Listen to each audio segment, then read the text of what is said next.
June 3, 1867, found William Beckwith, Duke of Greymere, walking beside Lady Maud Standish at the fashionable edge of St. James's when he saw the woman he had divorced stepping out of a second-hand clothing dealer with one hand beneath the unmistakable curve of pregnancy.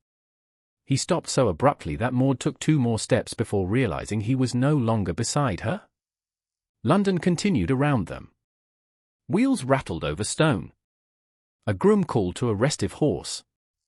2 ladies beneath pale parasols turned their heads because a duke had suddenly forgotten how to move. William saw none of it clearly. He saw Matilda. Her brown wool gown had been brushed with care but altered more than once. The hem had been let down and restitched. Her boots had been resoled. In one hand she carried a worn wicker-work basket with a warped lid secured by a narrow ribbon. In the other lay several coins the shopkeeper had just placed in her palm. Matilda closed her fingers over the money before stepping away from the doorway. She did not count it in the street. That small act of pride struck William harder than the coins themselves. Behind the dealer's glass hung a dark evening mantle he recognized at once. She had worn it during the second winter of their marriage, at a musicale where she had laughed when he complained that half the room was listening to the soprano only because no one dared admit they were bored. 7 months ago, 3 maids had attended the fastening of that mantle. Today it carried a price ticket. Then Matilda turned slightly, and the shape beneath her gown became impossible to misunderstand. William's breath left him. "William," Maud said. He did not answer. Matilda lifted her face and saw him. Whatever expression had crossed hers vanished almost instantly. Her shoulders straightened. Her chin rose. Only the hand pressed beneath her abdomen remained where it was. Maud followed his gaze. Her own face changed. "We should go." "No, people are watching." William finally looked at her. "They were watching before I crossed the street." "You haven't crossed it yet." "I'm going to." He stepped from the pavement before she could answer.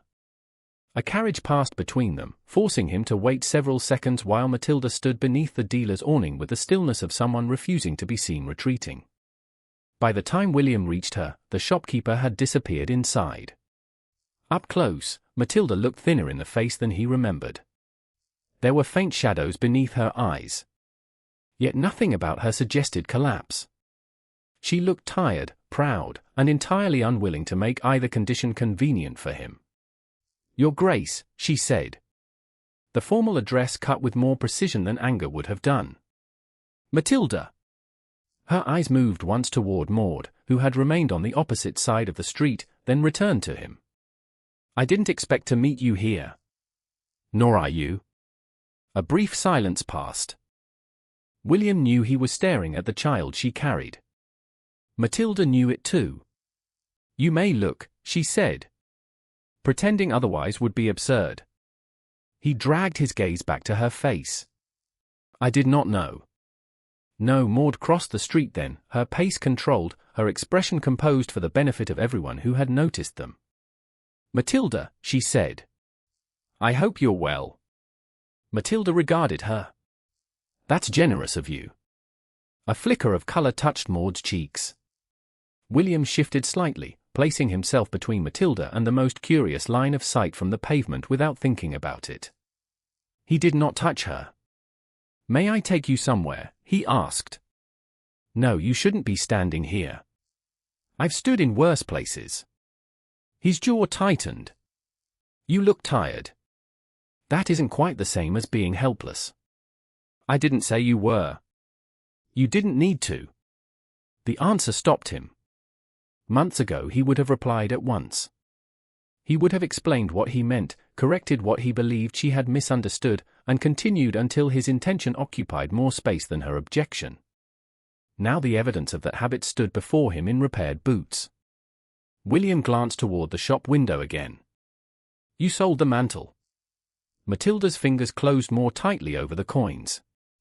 "Yes." "Why?" Something almost like disbelief crossed her face. "Because the dealer would buy it." Shame arrived before he could defend the foolishness of the question. "I meant, why was it necessary?" "And I meant what I said." She shifted her weight. The movement was careful. William noticed the slight tightening around her mouth. How far do you have to go? Not far. Let me call a cab. I can call one myself. Then call it yourself. She looked at him, surprised. He forced himself not to fill the silence. I am not asking you to come with me, he said. I am asking you not to stand here while half of St. James's decides what your exhaustion means. Matilda's gaze sharpened. And you imagine they won't decide if you put me into a carriage? They will decide whatever entertains them. At least we agree on something. She took one step from the awning. Color drained briefly from her face. Her free hand went to the window frame, 2 fingers resting against the wood. William moved instinctively, then stopped before touching her. Matilda! I'm perfectly capable of remaining upright. I believe you. The words seemed to reach her differently than reassurance would have. She looked at him for a long moment. A cab, then. William raised his hand to hail one. Maud stepped closer. William, this is becoming noticeable. It became noticeable when I stopped walking. You don't know the explanation. He looked at Matilda's face. No. I don't. A hired cab drew toward the curb. William opened the door. Matilda did not move immediately. I can pay the driver. I didn't ask you not to. You were about to. He almost denied it. Instead he said, yes. Her expression shifted by the smallest degree. Then don't. Very well. She stepped toward the cab. William reached for the work basket by reflex, then checked himself. May I? Matilda looked down at it, then back at him. No. I have it. All right. She lifted it herself as she entered. The warped lid slipped sideways for 1 second, revealing folded white linen and the curved edge of something small beneath it. William saw tiny stitches. A narrow tie. An unfinished christening cap. The sight struck with a force no public accusation ever had. For one instant William remembered the nursery suite at Greymere House that had remained closed since their separation, not because either of them had spoken of children, but because the rooms belonged to a future he had once assumed would wait for them. He had lost that future in drawing rooms, solicitors' offices, and silences he had mistaken for proof. Matilda had apparently begun preparing for this child with thread bought from wages earned by her own hands. The knowledge made him want to ask a dozen questions at once. Where had she lived? Who attended her? Whether she had enough to eat? Whether anyone had been kind? He asked none of them. He had no right to turn the pavement into another examination. He closed the cab door halfway, then stopped. Matilda. She looked up. I need you to tell me one thing. Her hand remained on the basket. What? William heard Maud behind him, heard carriage wheels passing, heard his own pulse too loudly. Is the child mine? Matilda did not flinch. She did not lower her eyes. Yes. Nothing in her face asked him to believe her. That was what made the answer unbearable. The child is yours. The following afternoon, William stood in the narrow front parlor of a respectable lodging house and understood, with increasing discomfort, how thoroughly poverty could hide behind cleanliness. Nothing in the room was dirty. Nothing was broken beyond use. The curtains had been washed and rehung with care.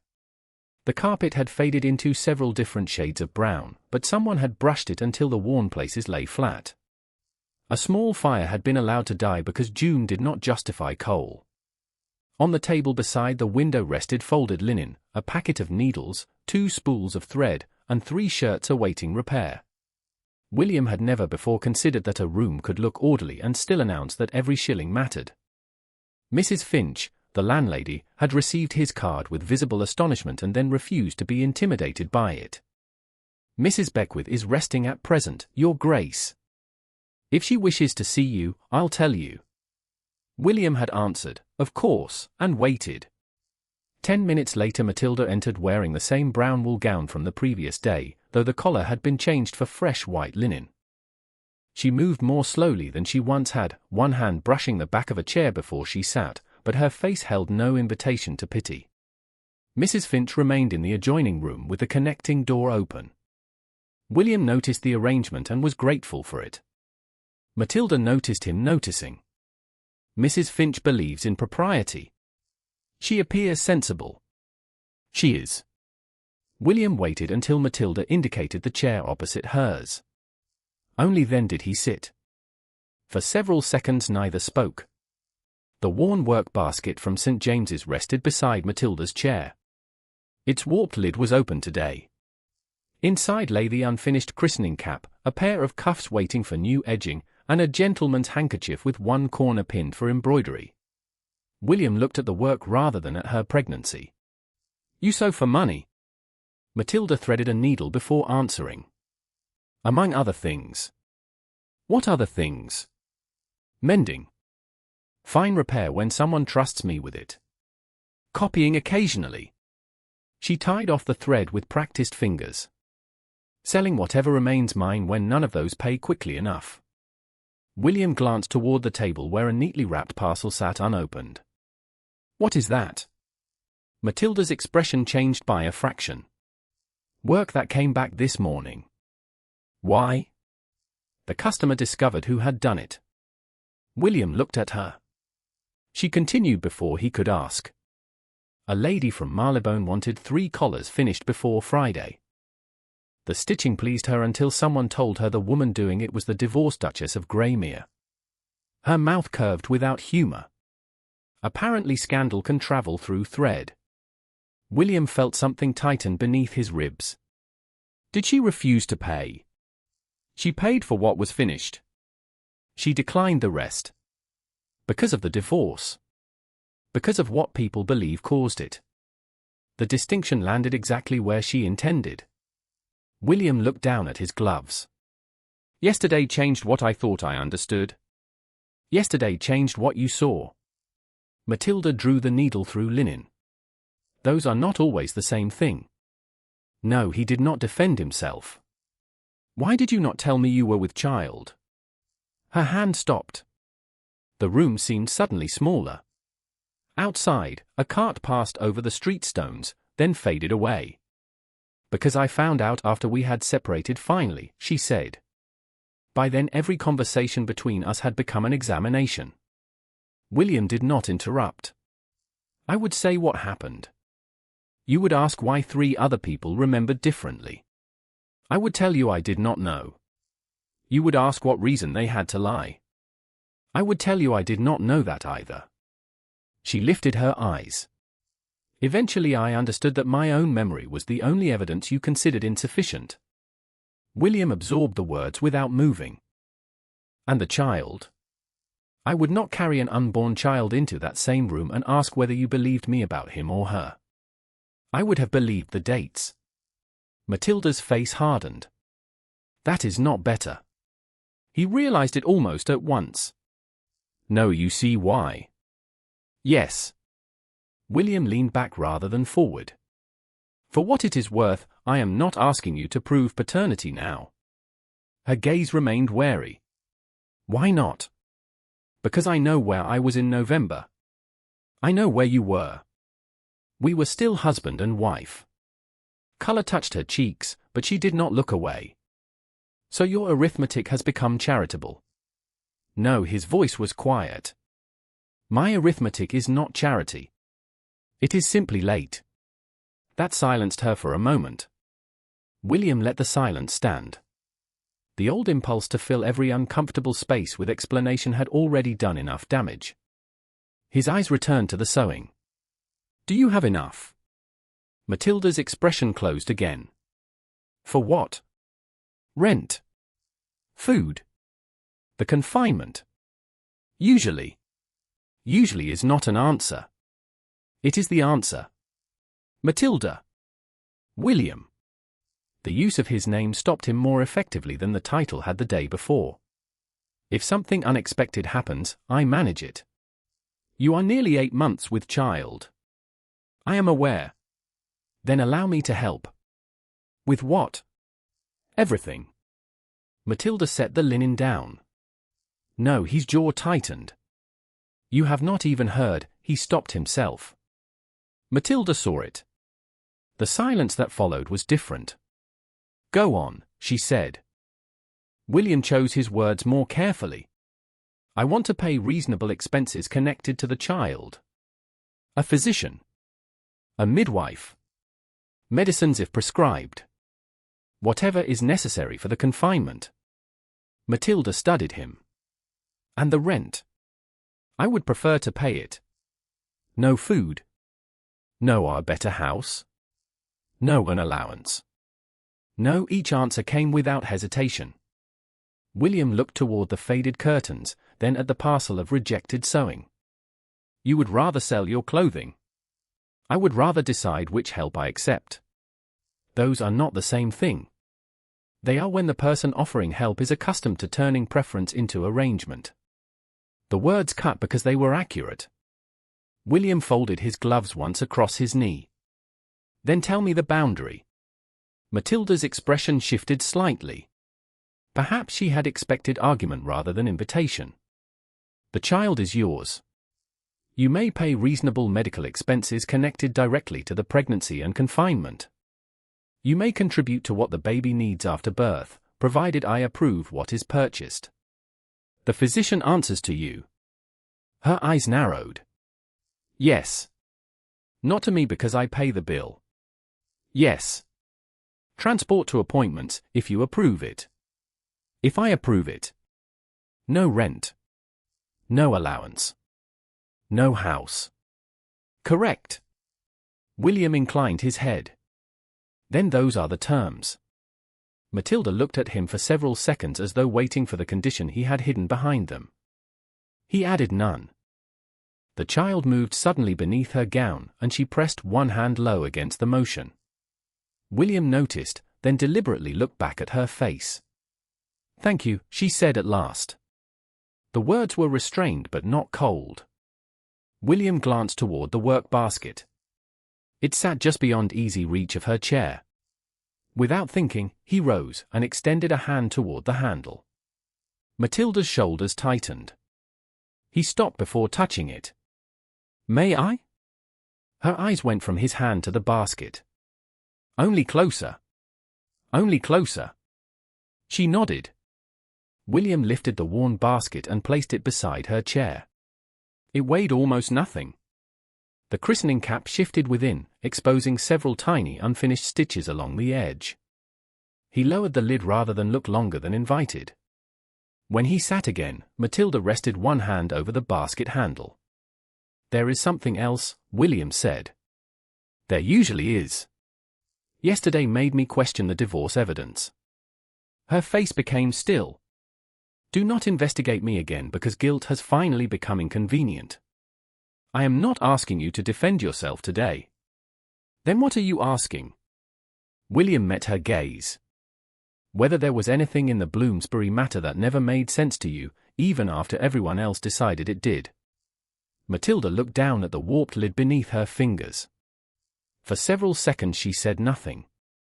Then she asked, do you remember Anthony Standish's Vesta case? William frowned. The Honourable Anthony Standish. Yes. Vaguely. Then ask Mr. Harcourt what became of it. The next morning, William entered Mr. Harcourt's chambers near Lincoln's Inn carrying no theory except the uncomfortable certainty that Matilda had remembered something he had not considered worth remembering. Harcourt received him shortly before 10, when the June light still lay pale across the high windows and the clerks in the outer office had not yet settled into the full rhythm of the day. Your Grace. William removed his gloves. I want the retained materials from the Bloomsbury matter. Harcourt's face altered by the smallest degree. The divorce file. The original allegation. Witness statements. Incidental objects. Anything preserved. The solicitor regarded him carefully. May I ask what has prompted this?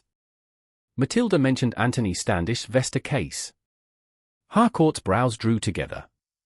The Honourable Anthony Standish. Yes. I remember the object. Then I remember too little. Harcourt rang for a clerk and gave precise instructions. William remained standing after the man left. He had sat in this room months earlier while Matilda's marriage, reputation, and future were reduced to statements arranged in tidy piles. He remembered being angry then. Not wild anger. Something worse. Controlled anger, disciplined enough to mistake itself for judgment.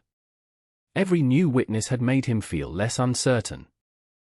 Every corroborating sentence had seemed to release him from the humiliating possibility that his wife's account might be true while respectable people contradicted her.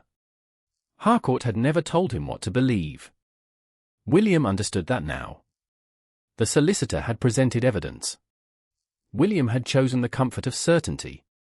The clerk returned carrying a flat document box tied with faded tape.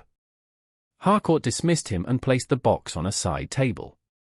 These were retained after the decree became absolute because certain materials had not been returned to private parties. He untied the tape. Dry paper, old sealing wax, and dust gave off the faint smell of matters considered finished. Harcourt sorted through folded statements, interview notes, copied correspondence, and a narrow packet marked with the Bloomsbury address. He opened that last. Inside, wrapped in old tissue, lay a small black object. There.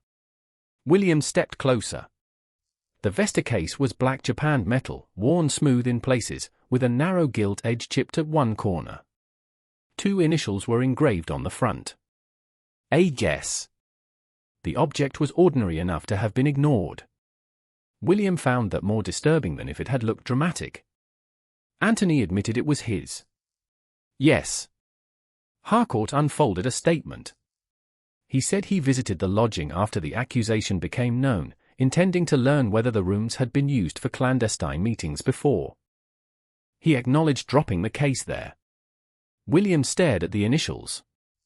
At whose request did he investigate? Harcourt looked down at the papers. There is no instruction from you. From you? No, from any solicitor acting for me. Not that I can see. William raised his eyes. Then he inserted himself. He presented himself as assisting a friend. And we accepted that. Harcourt's answer was careful. Yes. William did not touch the vesta. Who verified when he went there? The solicitor paused. I would rather consult the statements than answer from memory. Do that.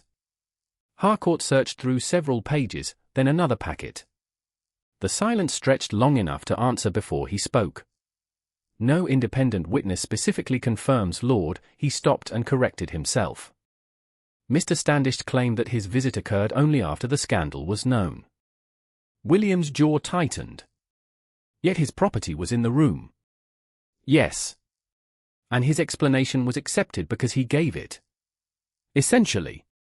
Harcourt set the paper down. That does not establish that the explanation was false. I know. William turned away from the table and looked through the window toward the roofs beyond Lincoln's Inn. I am not asking you to make it proof. I am asking why no one tested the timing. Harcourt's expression became more guarded. At the time, the stronger evidence concerned Lady, he stopped again. Matilda's presence at the lodging and the duration of that presence. William turned back. Show me. Harcourt selected a witness statement. The chambermaid testified that Matilda entered before 7 in the evening and left after 8. More than an hour. Yes. Matilda said 7 or 8 minutes. Repeatedly. The word landed with force. The lodging housekeeper. Harcourt drew another paper closer. He recalled a veiled lady arriving and later departing. His sense of duration was less exact. He accepted the general sequence later presented to him. Accepted. William repeated the word. Not observed. Not with precision. And Ellison? Harcourt's mouth tightened. Mr. Ellison never gave a clean statement that Matilda remained alone with him for the full hour. His answers supported the implication without fixing an exact duration. William remembered that now. Charles Ellison had appeared ashamed, hesitant, almost evasive.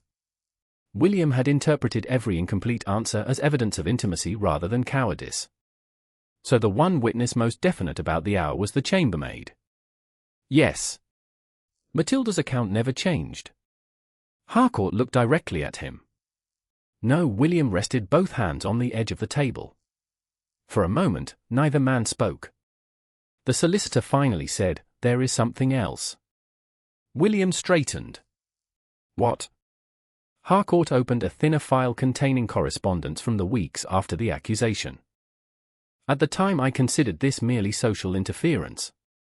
The Honourable Anthony Standish called more than once to inquire how quickly uncertainty might be ended." Ended how? By a decisive separation, if reconciliation proved impossible. William's expression hardened. Harcourt continued. He was particularly concerned that another season of public ambiguity would damage several families' prospects. Several families. Those were his words. William looked at the date. October 1866. Maud and I were not engaged. No, not even formally courting. No. Harcourt hesitated. I should also say that I have since heard, through professional channels, that Cardenham has experienced some difficulty with ready money. William looked up sharply. How much difficulty? I do not know. Land and income are not always the same as cash. There were delayed accounts, requests for extended credit, nothing I would call proof of insolvency. And Anthony? His personal debts have been mentioned. William's first instinct was to connect every fact at once. He resisted it. Matilda had lived beneath conclusions other people reached too quickly. He would not build another one simply because this version punished the people who had injured her. Financial strain is motive for many things, he said. Not necessarily this. Agreed. Harcourt seemed almost relieved. William looked again at the black vesta. Still, Anthony had an interest in ending uncertainty. Possibly. He had access to the lodging. Certainly afterward, by his own account. And perhaps before. That remains unproven. William nodded. Good. Keep saying that whenever I begin to prefer one answer. Harcourt's eyes met his. Your Grace? William's voice lowered. I have already destroyed enough by deciding that confidence and truth were the same thing. He straightened and stepped away from the table. The vesta remains here. Of course. No one removes it. No private viewing at Greymere House. If Anthony or anyone acting for Cardenham asks about retained materials, you tell me. Understood. Locate the chambermaid and the lodging house keeper discreetly. Ellison as well, if possible. Harcourt folded his hands. Discreetly does not mean invisibly. I know. Questions may travel. Then ask as few as necessary. William put on one glove, then stopped. No money. Harcourt waited. No offer of employment. No threat. No promise of protection tied to what anyone says. That is unusually specific. It needs to be. Harcourt inclined his head. Very well. William looked once more at the file, then at the vesta case resting exactly where the law had left it. She told me it was false. Harcourt said nothing. William continued, more quietly. She told me. And I decided 3 strangers were more reliable than my wife. The admission did not absolve him. It merely removed the last excuse between himself and what came next. I am going to ask Matilda to tell me the Bloomsbury night again. Harcourt's expression sharpened. She told you before? Yes. William picked up his other glove. This time I intend to listen. William returned to Matilda's lodging the following afternoon with the restraint of a man who had finally understood that asking a question and deserving an answer were not the same thing. Mrs. Finch admitted him after a brief delay and left the connecting door to the adjoining room open as before. Matilda was already seated near the window. Her work basket rested beside her chair, the warped lid half open, and a length of white thread crossed her lap. The unfinished christening cap lay over one hand. William noticed it, then deliberately looked at her face instead. "Mr. Harcourt found the vesta case," he said. Matilda's fingers stopped moving. "It still exists. It never left the retained legal materials." "And Anthony?" "His old explanation remains the same. He said he visited the Bloomsbury lodging only after the accusation became known and dropped the case while trying to help investigate." Matilda looked toward the window. Convenient. No one independently verified when he went there. Her eyes returned to him. "Did that surprise you?" "It should have." William took the chair opposite only after she indicated it. "I also read the witness statements again." Matilda's expression hardened. "Then you have already heard everything." "No, you heard what they said." "Yes." "You heard what I said." William held her gaze. "Yes." A long silence passed. "Then what exactly are you asking for now?" she said. "The same account." "Without interruption. Without deciding what it means before you finish." Matilda looked down at the cap in her lap. "You promised yourself that." "I am promising you." She gave a small, tired breath that was not quite a laugh. "Very well." William settled back, making no movement toward the table, the sewing, or her. Matilda drew the thread once through the fabric, then stopped altogether. It was late September. Shortly before dinner, an underservant brought word that Mary Bell needed me. William remembered the name after a moment. "The girl from the linen room." "Yes." She had left Greymere House months earlier when her mother became ill. She had come to me privately once before because she was frightened of troubling the housekeeper. Matilda's mouth tightened. "That was why I believed the message." William said nothing. She noticed. "You used to ask why I went on an oral message." "I remember. You said a duchess should have known better." Shame moved through him, but he did not interrupt. Matilda continued. "The boy who brought it said Mary was at a lodging in Bloomsbury and would speak only to me. There was no written note. I took a hired cab because I thought arriving in the Greymere carriage would humiliate her if she was in some private difficulty." She looked at William briefly. That choice became evident too, later. Apparently avoiding spectacle proved I intended secrecy. William's hands tightened once on his knees. Still he said nothing. "When I arrived, a chambermaid took me upstairs. The room was respectable enough. Nothing about it looked arranged for impropriety. I asked for Mary. The maid said she had stepped away and would return shortly." Matilda's voice remained calm, but her fingers had tightened around the christening cap. "I waited. Not long. Then Charles Ellison came in." William felt the old name strike a familiar place inside him. Months earlier he had heard it and felt fury. Now he heard it and felt caution. "You knew him socially," he said. "Barely." "Did you expect him?" "No. Had you ever arranged to meet him privately before?" "No." Matilda's answer was immediate. "Not once." William nodded and let her continue. "He seemed surprised to see me. Whether that surprise was real, I still cannot say. He said he had been told someone wished to speak to him about a debt. I asked whether he knew Mary Bell. He said he did not." She looked at the floor for a moment. "That was when I understood how the room would appear if anyone came through the door." William remembered asking why she had not left sooner, as though 7 minutes of confusion proved guilt. The memory sickened him. "I left," she said. "How long were you there?" he asked. 7 minutes. Perhaps 8. "You were certain then?" Her eyes sharpened. "I was certain when you asked me the first time." William accepted the blow. "Yes." Matilda laid the cap carefully over the arm of the chair. "The chambermaid later testified I had stayed more than an hour. The lodging housekeeper accepted that version. Ellison did not correct it.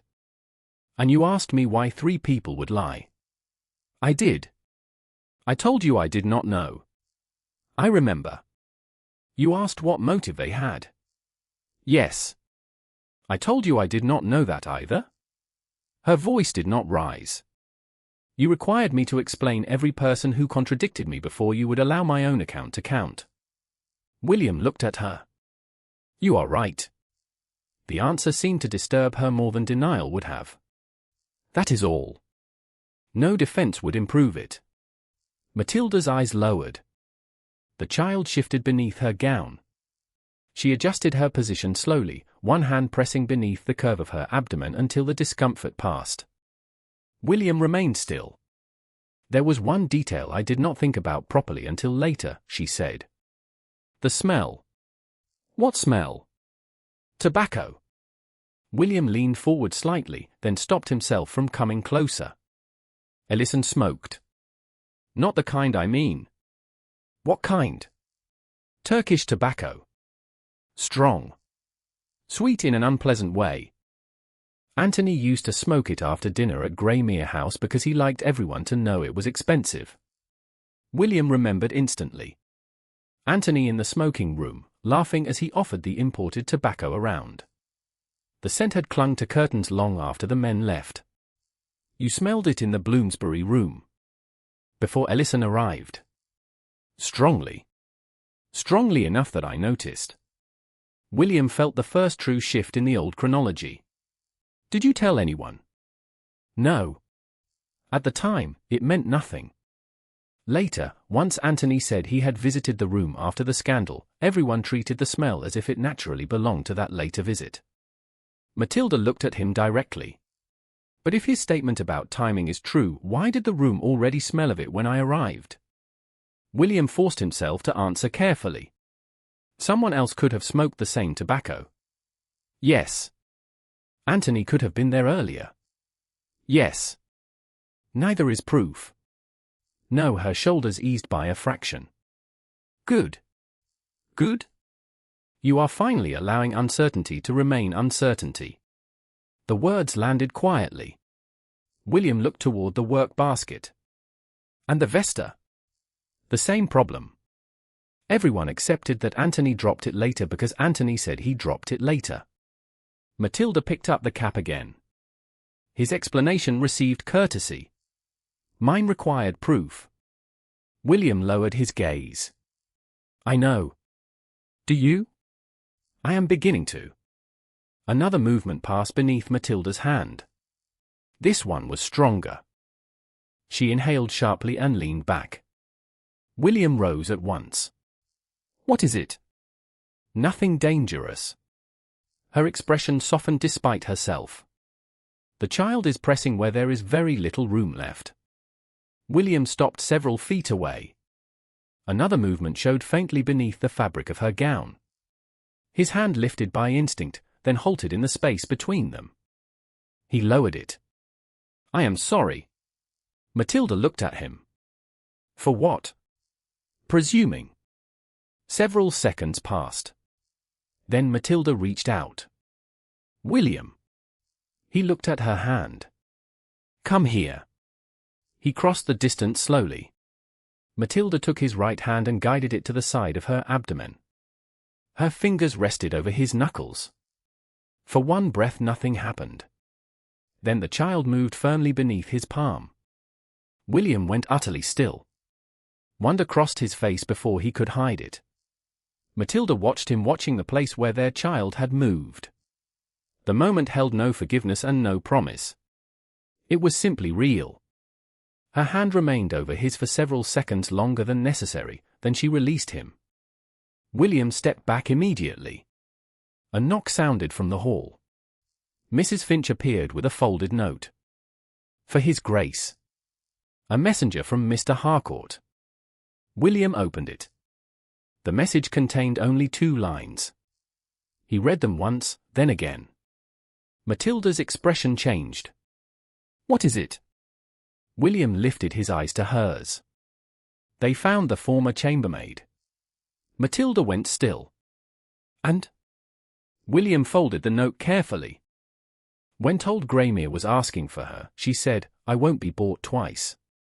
The former chambermaid agreed to meet only after Mr. Harcourt arranged a neutral room away from Greymere House, and even then she arrived as though expecting every polished surface to conceal a bargain.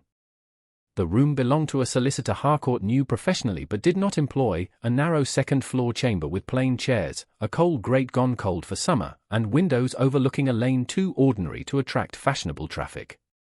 Matilda had insisted on attending. William had agreed without argument. Mrs. Finch waited in the adjoining office, close enough for propriety, while Harcourt sat near the writing table with his papers closed. No one had been invited to take a statement yet. The woman who entered wore a dark blue dress with cuffs rubbed pale from use.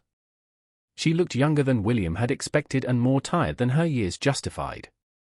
Her gloves remained on. She did not sit until Matilda did. "Your Grace," she said to William, then turned toward Matilda and seemed to lose whatever words she had prepared. Matilda spared her from finding them. "Thank you for coming." The woman's eyes dropped. "I nearly didn't." "Why did you?" Matilda asked. "Because I wanted to see who would be here." Her gaze moved toward William. "I thought there would be men with papers telling me what I remembered." Harcourt's expression tightened slightly, but he said nothing. William answered, "There are papers. No one will tell you what to remember." "That's easy to say." "Yes."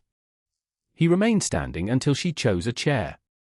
Only then did he sit farther from her than Matilda did. The woman folded her hands over one another. "I told your man I wouldn't be bought twice." He repeated it exactly, William said. Her mouth hardened. "Good."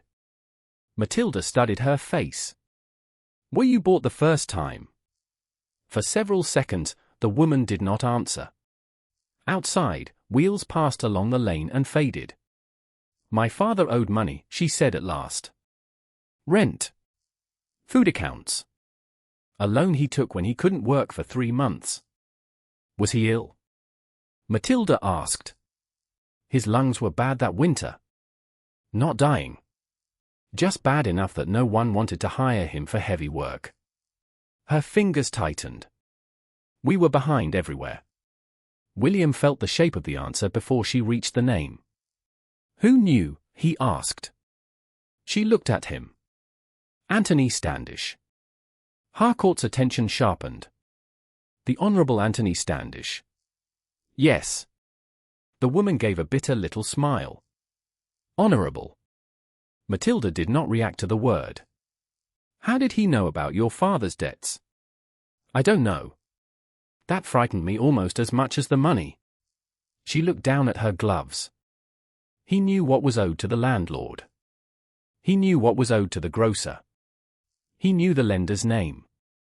"Did he hand you money?" Harcourt asked. "No, then what happened?" "The debt stopped." She swallowed. "The landlord said the account had been settled. The grocer said the same. The lender stopped coming." William felt his jaw tighten. "And in exchange?" The woman glanced at Matilda. "I was to remember the time differently." Matilda's face remained composed, but her hand closed around the edge of her chair. "What time?" "When you came." "When you left." "Did Anthony tell you exactly what to say?" "He told me to remember that you went upstairs before 7 and came down after 8. Silence filled the room. William heard again the old statement that had done so much damage because it sounded precise. Before 7. After 8. More than an hour. A servant certain of a clock had once seemed more reliable to him than a wife certain of herself. Was that true? Matilda asked. The woman looked away. "I'm not ready to say everything." William leaned forward instinctively. "If you are afraid because your family is still vulnerable, I can, William." Matilda's voice was quiet. He stopped. She did not scold him. She did not need to. The offer had already formed in his mind with all the efficiency of a ducal order. Clear whatever debts remained. Secure employment. Move the family somewhere safer. Remove every practical reason for fear.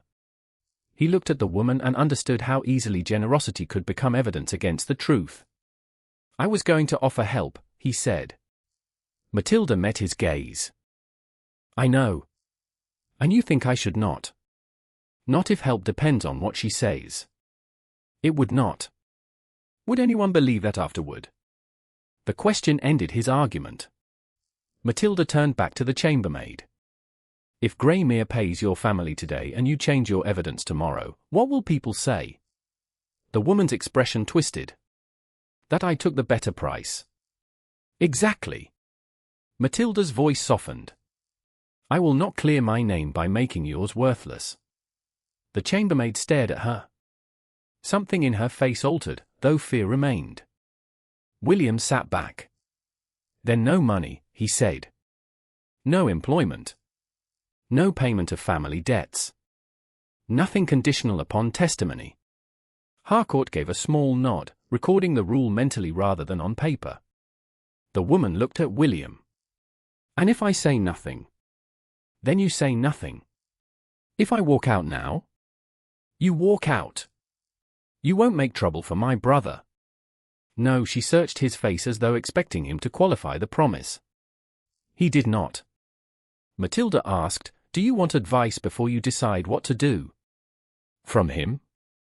The woman nodded toward Harcourt. No, nor from anyone employed by Greymere, Matilda said. Someone independent. The woman hesitated. I couldn't afford that. William looked toward Matilda before speaking. Could the consultation be paid without any condition attached to what she decides afterward? Matilda considered, then nodded. Yes.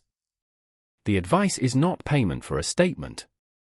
Harcourt said, I can arrange an independent solicitor who has never acted for Greymere, House Beckwith, or the Standish family. The woman looked between them. And he'll tell me what happens if I admit I lied. He should tell you the risks honestly, Harcourt said. Not promise that there are none. Good. Her voice was barely audible. I don't want another gentleman telling me there is no danger because the danger belongs to me instead of him. Matilda's expression changed. I understand that. The woman looked at her for a long moment. You asked me something once. After the accusation? Yes. What? You asked whether I could live with myself if I knew I had lied. Matilda's eyes lowered briefly. I remember. You didn't offer me money then. I had very little power left to offer anything. You could have threatened me. Would that have made the truth more truthful? The woman shook her head. No, a fragile silence followed. William did not disturb it. At last the chambermaid removed one glove, then the other, placing them neatly in her lap. I'm still not giving a full statement today. Then don't, Matilda said. But I will speak to the independent solicitor. That is enough for today. The woman nodded. Then, just as Harcourt began to rise, she said, there's something else. Everyone stilled. My brother works at a warehouse near Clerkenwell. 2 days ago, a man he didn't know asked whether I still lived at the same address. William's expression hardened. Did the man give a name? No, what exactly did he ask? Matilda said. The woman looked directly at her. He asked whether Greymere had found me yet. The room changed. Not because anyone now had proof of who sent him, but because someone outside it already knew the inquiry had reached the witness. William felt anger rise and forced it back under control before it became instruction. He looked at the chambermaid. What do you want done? She blinked, plainly surprised by the question. I don't know. Then nothing happens until you decide, Matilda said. The woman held her gaze, and for the first time since entering, some of the fear in her face gave way to something harder. Arrange the solicitor, she said. I'll decide after I hear what the truth may cost me. 2 mornings after the chambermaid agreed to seek independent advice, a man without a calling card arrived at Greymere House carrying a message William recognized before he finished reading the first line. The handwriting belonged to Anthony Standish. The visitor was shown no farther than a small business room on the ground floor, away from the principal drawing rooms and far from anything that might suggest hospitality. William entered to find a narrow-faced gentleman in a dark coat standing beside the cold grate with his hat held carefully against his chest. "Your Grace." William closed the door behind him. "You have a message from Mr. Standish." The man hesitated. "I was asked not to discuss names." "Then you have come to the wrong house." William turned toward the door. "Wait." The visitor's composure slipped. "I was told you would understand that several people could be spared embarrassment if this matter were handled sensibly." William faced him again. "Which matter?" "The old Bloomsbury business. There is nothing old about a lie while people are still living under it." The man's fingers tightened around his hat. "I am only carrying an offer." "Then carry it accurately." A pause followed. The woman who gave evidence need not become involved again. Memories fade. She could simply say she no longer remembers the particulars. William said nothing. The messenger continued, encouraged by the silence. "Mrs. Beckwith could be made comfortable. There is no reason for her to remain in reduced circumstances, especially in her present condition." The choice of words was deliberate. William heard the calculation beneath them. Pregnancy. Poverty. Guilt. Every weakness Anthony assumed he could press. And in return? The inquiry ends. Only that? The man looked away. "Your engagement proceeds. No family is publicly damaged. Certain obligations that depend upon the union between Greymere and Cardenham remain secure." William's attention sharpened. "What obligations?" "I was not given details." "No. I imagine you were not." Harcourt's earlier remark returned to him. Delayed accounts. Extended credit. Anthony's debts. Another season of uncertainty damaging several families' prospects. William had suspected financial pressure. Now someone had placed it, however carefully, on the table. "Tell Anthony Standish that no witness will be paid to forget anything." The man swallowed. "No one said paid." "No. You said made comfortable." William's voice remained level. "Tell him there will be no arrangement for Matilda in exchange for silence, no inducement to any witness, and no agreement tying my engagement to the suppression of evidence." The visitor's expression tightened. "You may wish to consider what ending that engagement would cost." "Whom?" William asked. The question landed harder than anger would have. "Your Grace. You said certain obligations depend upon it." "Whose obligations?" "I cannot answer." "Then do not threaten me with debts you refuse to name." It was not a threat. William stepped closer, not enough to intimidate physically, but enough to make the difference in rank impossible to ignore. "Then carry another message. If Anthony has a lawful explanation for his interest in Bloomsbury, Mr. Harcourt will receive it in writing. If he has only offers, do not bring them here again." The man bowed stiffly. "Very well." William opened the door himself. "One more thing." The visitor stopped. "Do not approach the former chambermaid or her family on my behalf." "I never said I had." "Good. Then the instruction costs you nothing." By early afternoon, William learned that Anthony's side had not limited its pressure to Greymere House. Harcourt arrived at Matilda's lodging shortly before William, carrying an unsigned note enclosed in cheap paper. Mrs. Finch had already placed tea in the front parlour and taken her chair in the adjoining room with the connecting door open. Matilda sat near the window with her work basket beside her, the unfinished christening cap resting beneath a folded square of linen. Her face was composed, but William saw the tension in the way she held the note between two fingers rather than across her palm. "Who brought it?" he asked. "A woman collecting for a lodging charity." "Did you know her?" "No," Harcourt said. "Mrs. Finch saw her as well. She left immediately after delivering it." William looked at the paper. "May I?" Matilda handed it to Harcourt instead. "Read it aloud."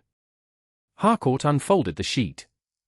Respectable rooms can be provided outside London until after the Duke's marriage.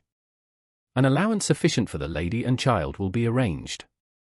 No questions will be asked regarding where she chooses to live afterward, provided unnecessary inquiries cease. William's anger rose so quickly that he stood before realizing he had moved. This ends now. Matilda looked up at him. How? Harcourt will identify the woman. I will have every man connected to Anthony questioned. No one approaches you again. If necessary, I will, William. He stopped. She had not raised her voice. What? What are you going to do after, if necessary?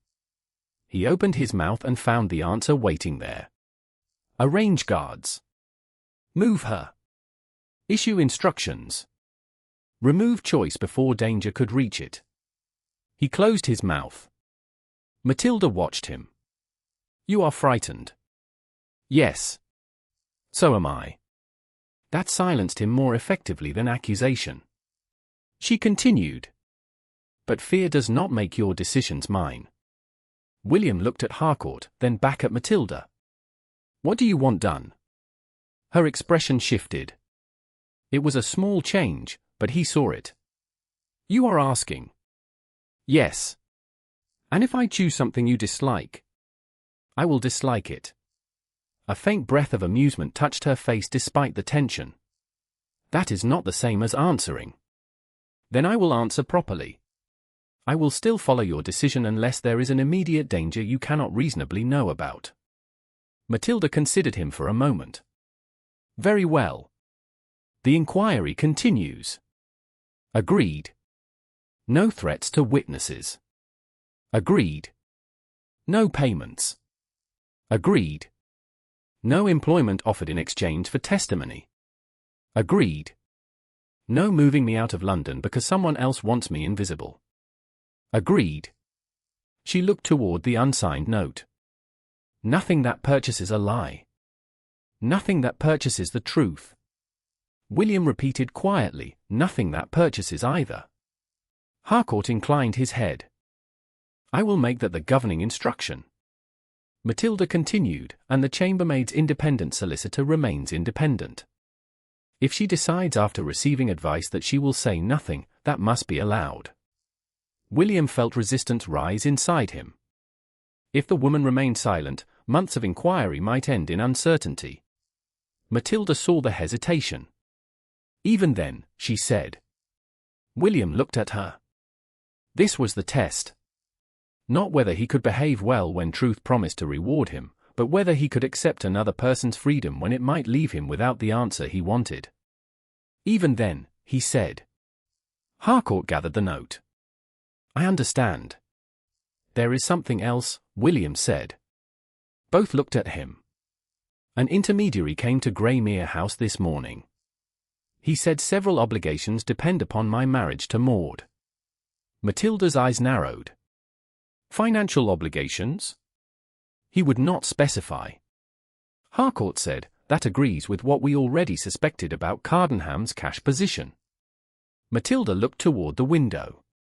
So this is not merely about Maud wanting a title. No, William said. It may be about keeping several people solvent.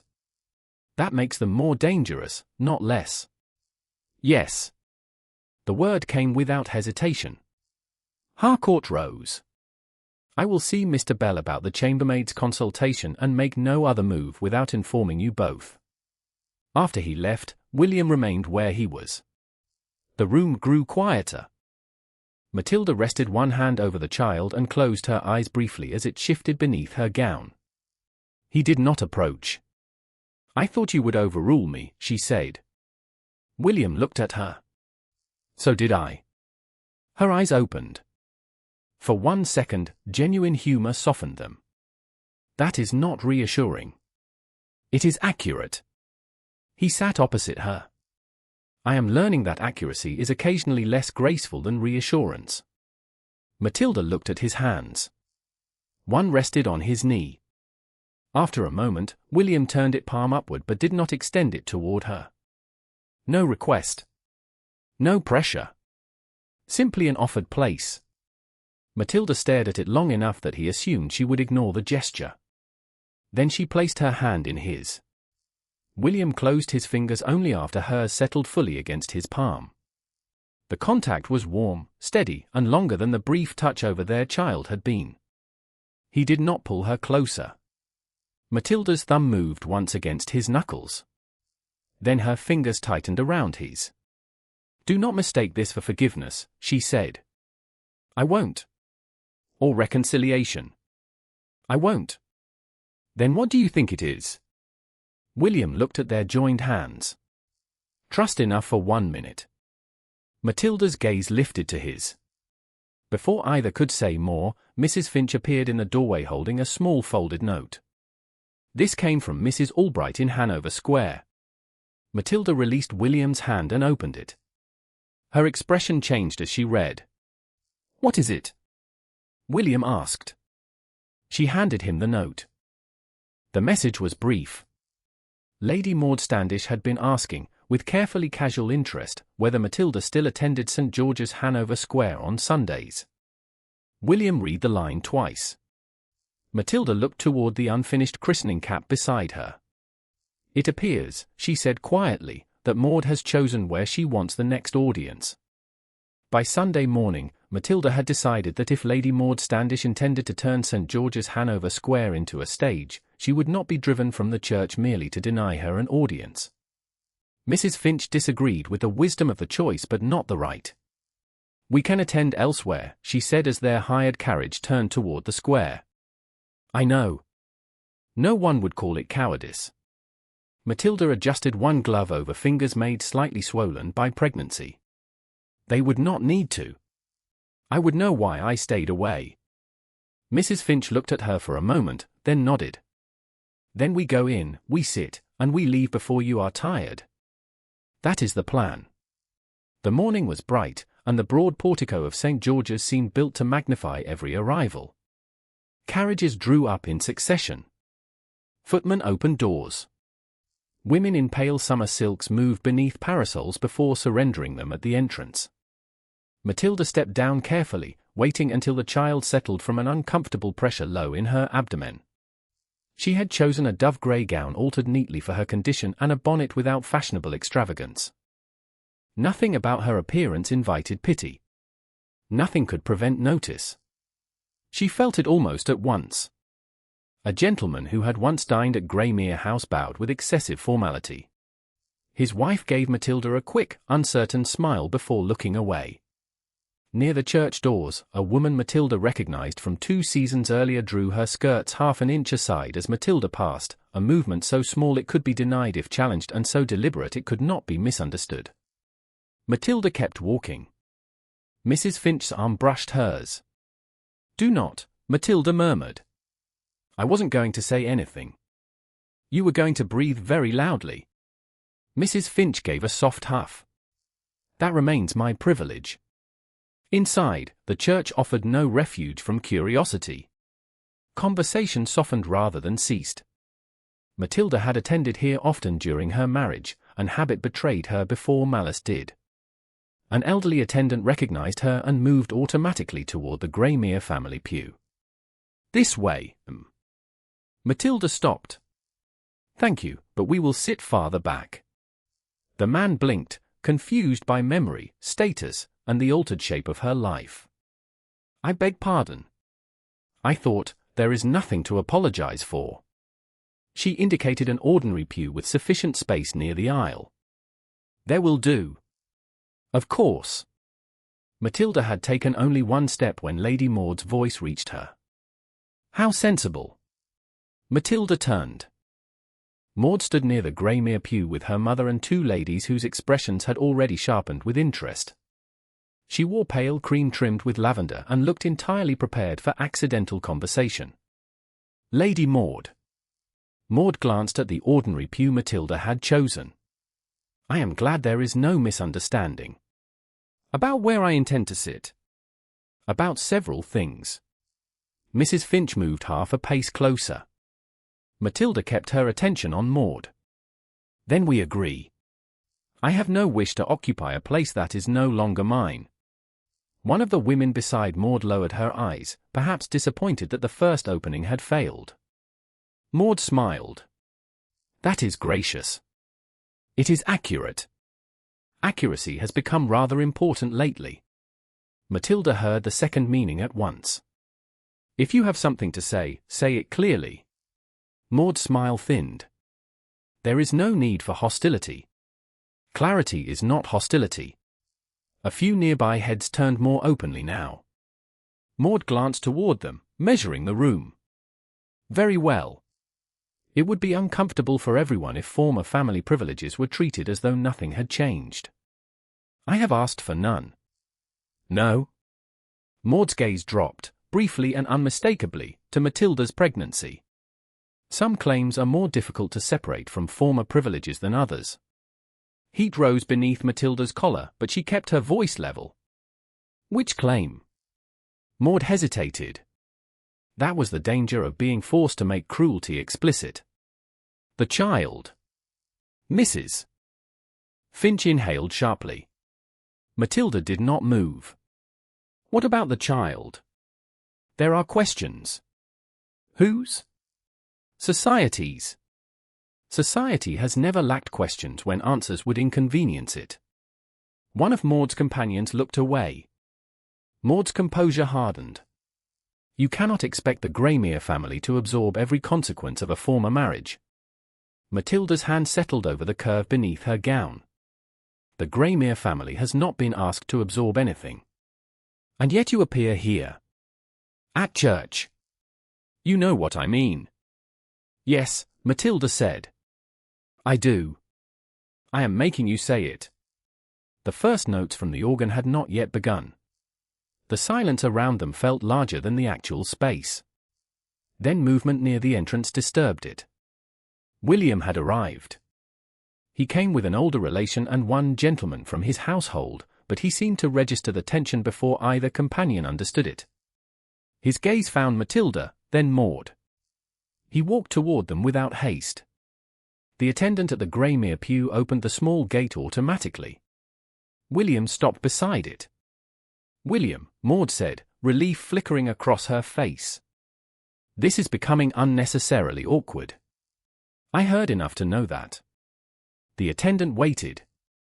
William looked at the open pew, then across the aisle toward the ordinary place Matilda had selected.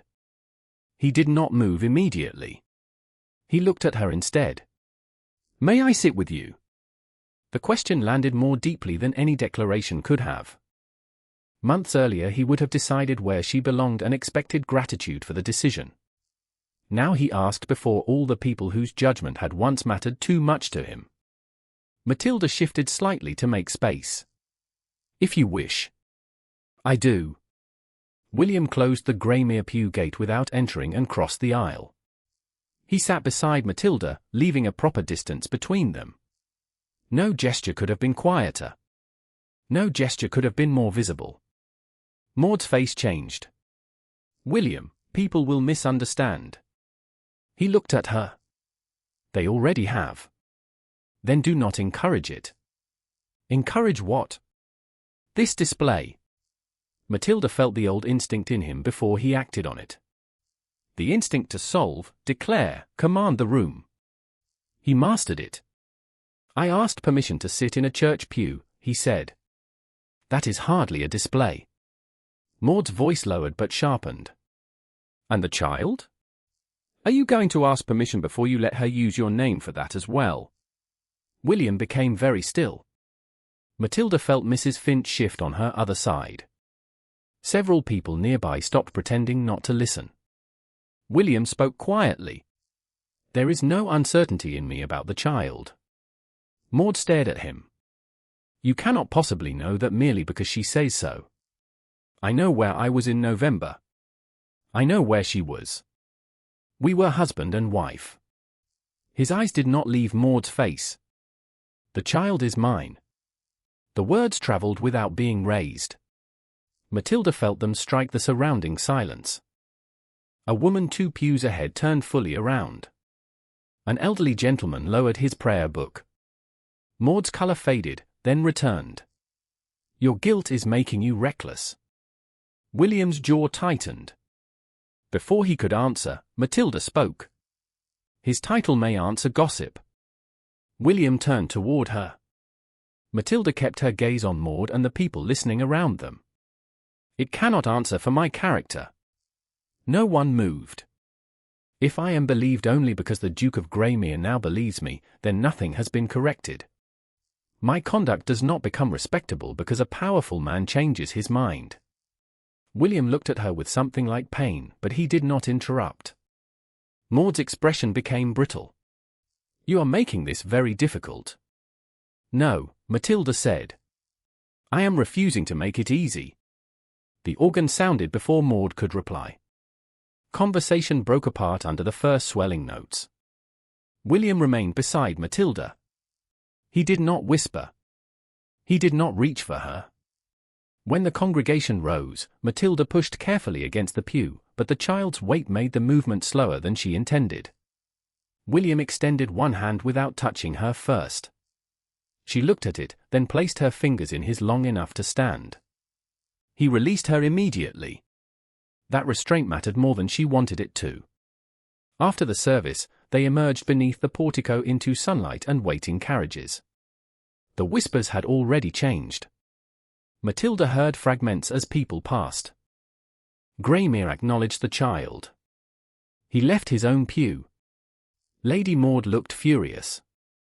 By evening, those facts would not remain facts. They would become stories. William seemed to know it too. There will be worse talk now, he said quietly. Matilda looked toward the line of carriages. There was always going to be talk. I may have made it harder for you. You may have changed its shape. She met his eyes. Do not make the mistake of thinking protection ends when you stand beside me publicly. William absorbed the warning. What comes next? What always comes next? Matilda glanced once toward Maud, who stood several yards away speaking rapidly to her mother. People decide what version entertains them most. By Monday morning, London had chosen one.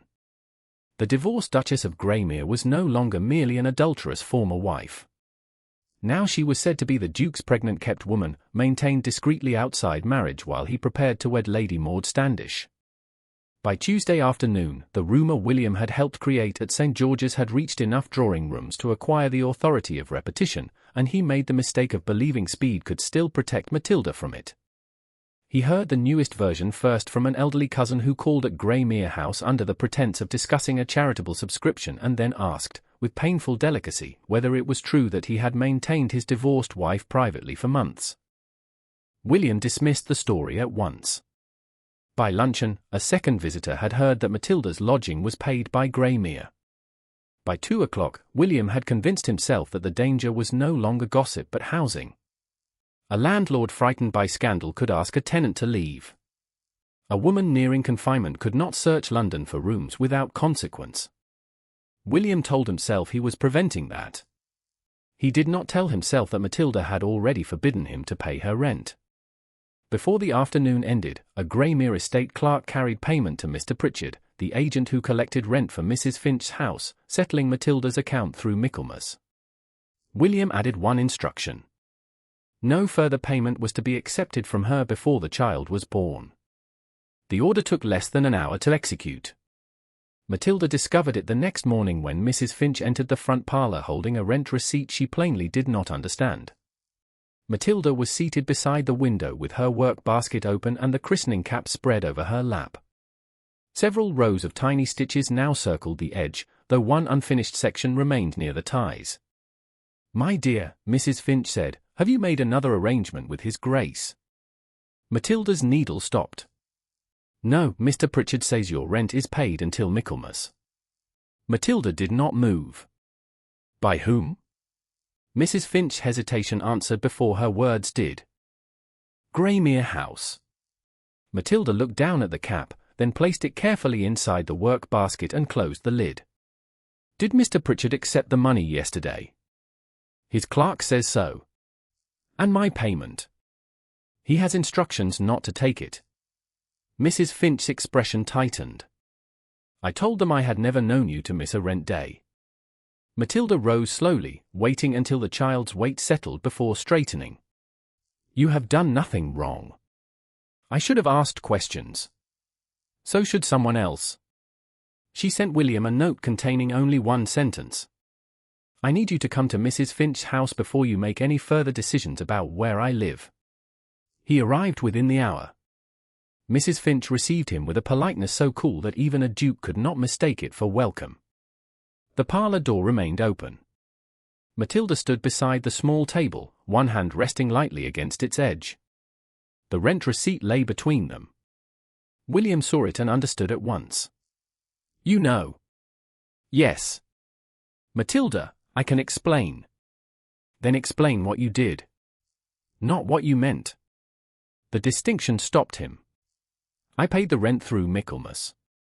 Without asking. Yes.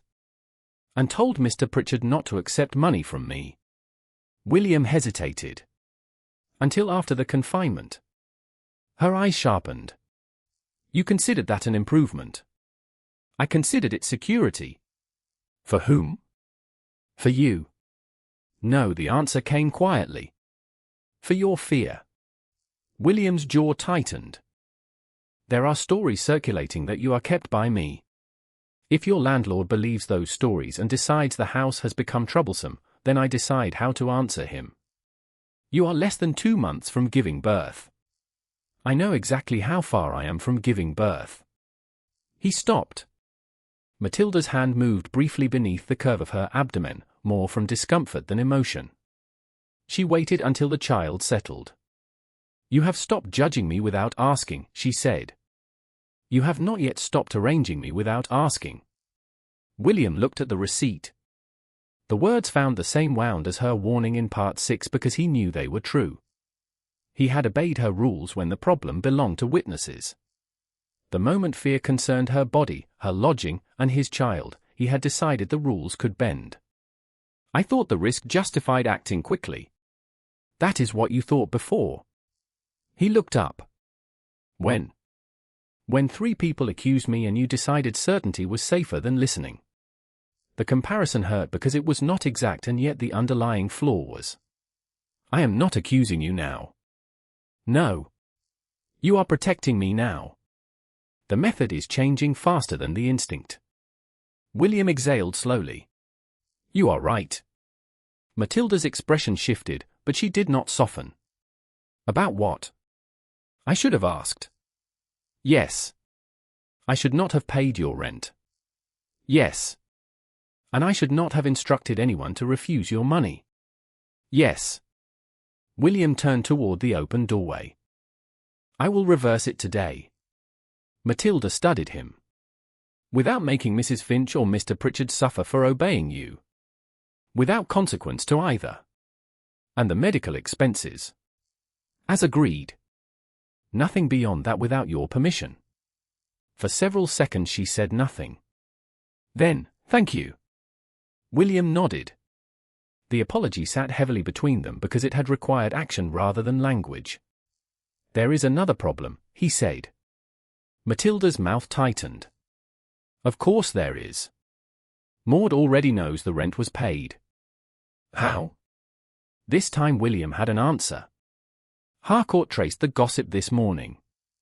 Pritchard's office recorded the payment under the Greymere house name. A junior clerk there has a brother employed in a household that trades information freely with the Standish servants. The brother repeated it. By last night, Maud had heard that Greymere had settled your rent. Matilda closed her eyes briefly. So she did not need a spy. No. Only London. That is worse in some ways. Yes. What is she saying? William's face hardened. That your poverty was exaggerated. That you have been maintained by me privately while allowing society to believe otherwise. Matilda gave a short, humorless laugh. Excellent. First I am abandoned. Then I am kept.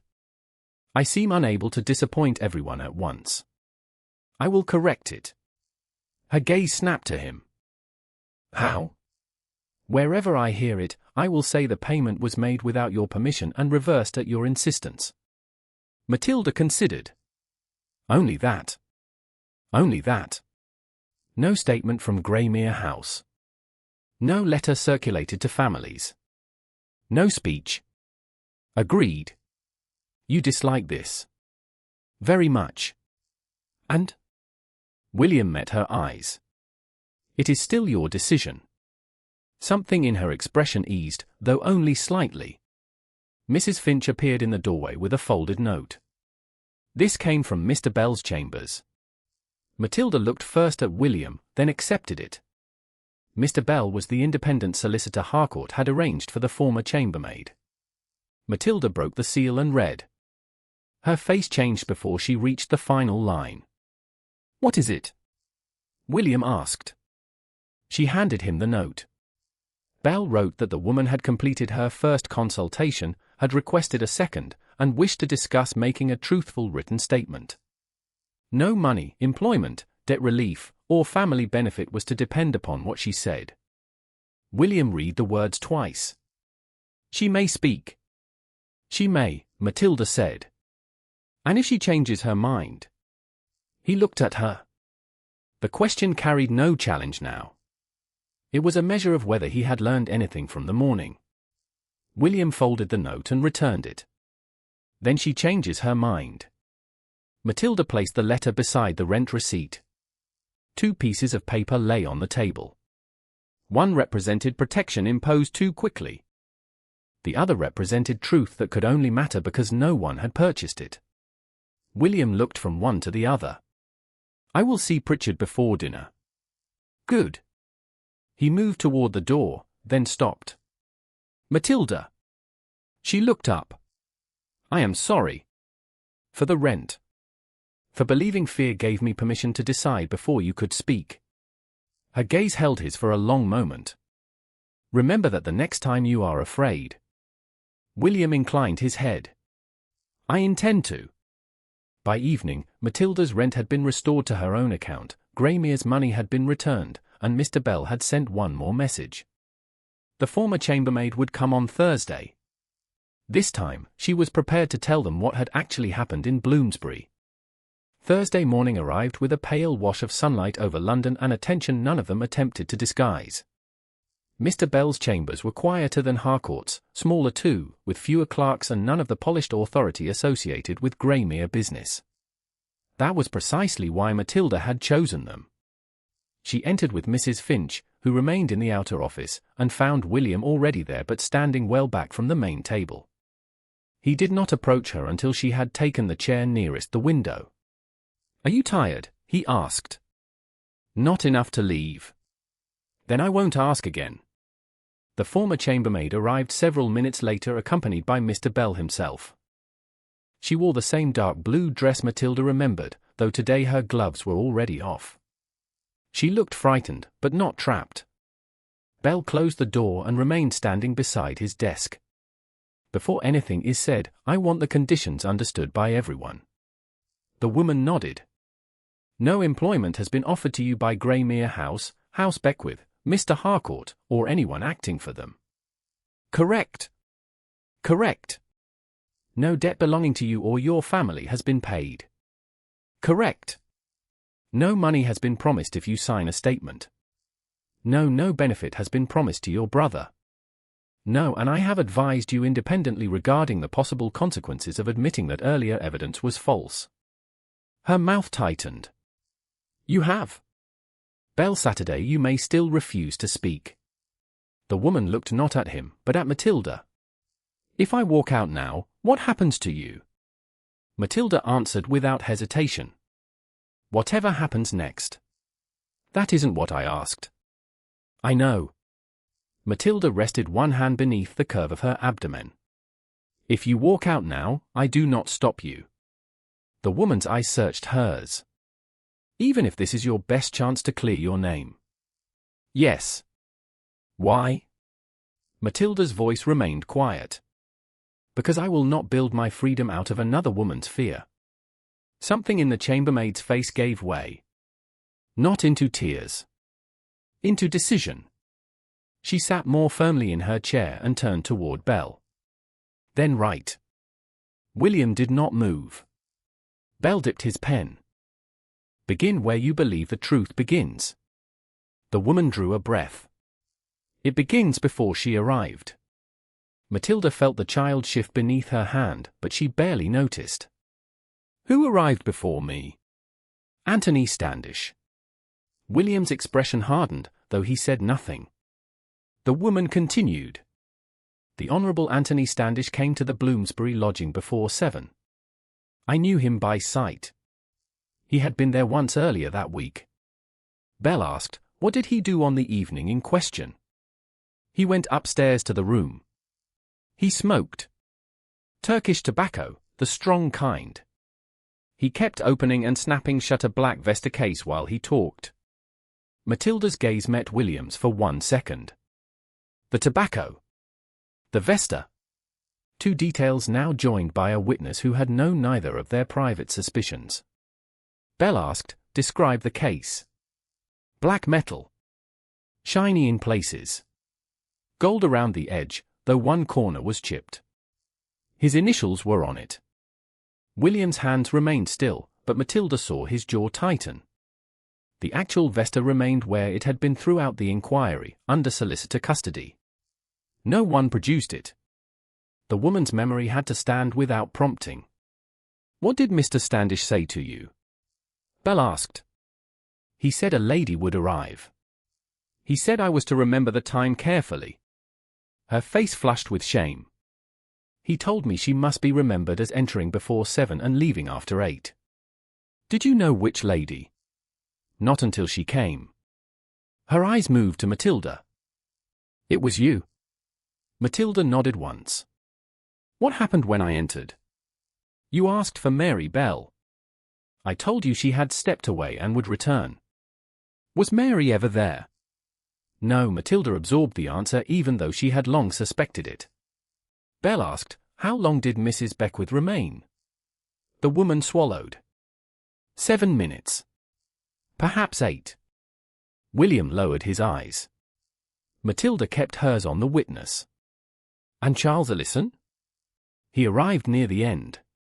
You were already preparing to leave. Had he been in the house earlier? Not that evening, not before then. How long were we together?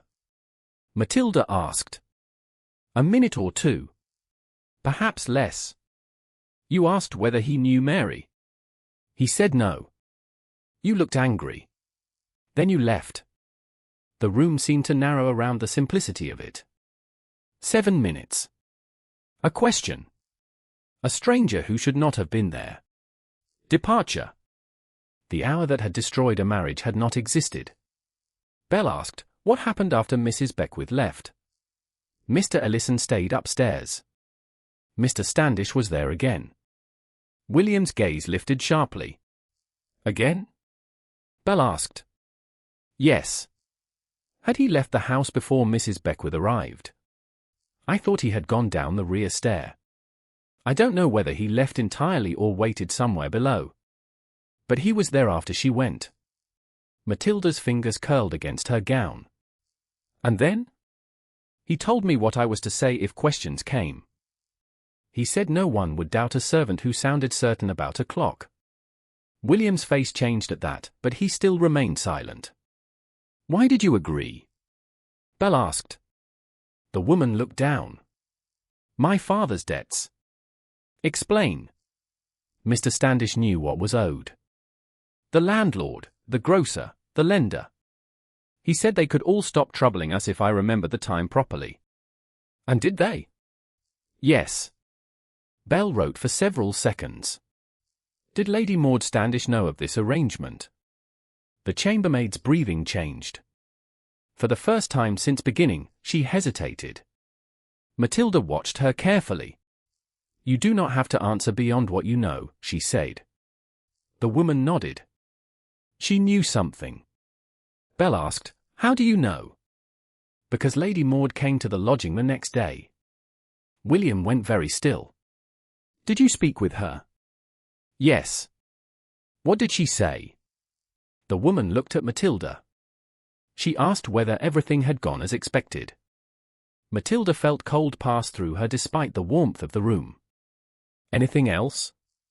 I told her you had not stayed long and that I was frightened the story would not hold. The woman's voice dropped. Lady Maud said it would. She said, her pride will finish the work. Matilda looked away. The words wounded more deeply than open hatred would have. Maud had not needed Matilda weak. She had counted on Matilda being too proud to beg the husband who no longer believed her. William finally spoke. Did she say anything about why the marriage needed to end? Belle glanced at him but allowed the question. The woman shook her head. No. Not to me. William accepted that answer without pressing. Belle continued. Has anyone approached you since you first met with Mr. Harcourt and Mrs. Beckwith? Not directly. Your family? My brother was asked questions again. A stranger wanted to know whether Greymere had offered us money. Did he? No. Do you know who sent him? No. Belle wrote the answer exactly as given. No assumption. No convenient villain certainty. When the statement was complete, he read every sentence aloud. The woman corrected 2 details of wording, then signed her name with a hand that shook only at the beginning. Belle sanded the page and moved it to his side of the desk. This remains in my custody. William nodded. As it should. The chambermaid looked at Matilda. I don't expect forgiveness. Matilda held her gaze. I did not come here to sell it. Then what did you come for? The truth. The woman's eyes filled. You should hate me. I hated what happened. Matilda's voice softened. That is not the same as knowing everything about the woman who was afraid enough to help it happen. Belle rose and offered to have a clerk escort the witness to her carriage. She agreed. Before leaving, she turned back once. I am sorry. Matilda nodded. I believe you.